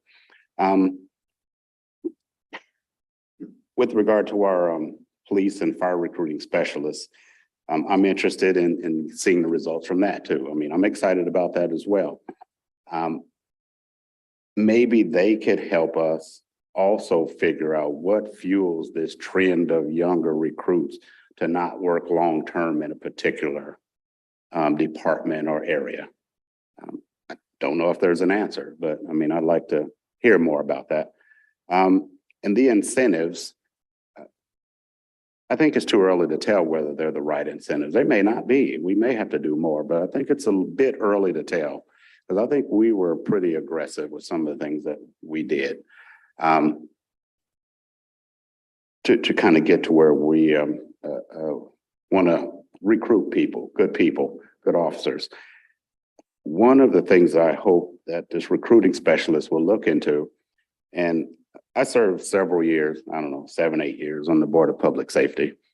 I've always found that it was pretty darn easy to sell Bloomington Police Department for the most part. But that in many cases, it was more difficult to sell the city of Bloomington than it was the police department. So I think it's a combination of a lot of things when we're recruiting people.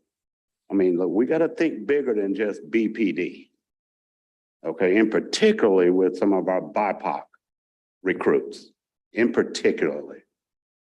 Okay, so I just want to get that out there.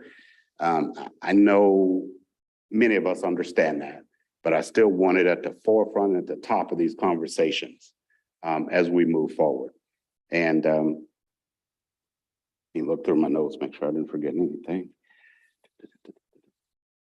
I think that's about it. I will be voting yes tonight. I look to hear more details as we move forward to final voting on this budget. And we'll continue conversing. Thank you. Thank you. Other final comments? I'd like to make a final comment and that I appreciate all the work that BPD has done, the leadership and everything. I think there's been a lot of really creative things amongst a real challenging last couple of years. So thank you for doing that, and I'll be supporting the budget.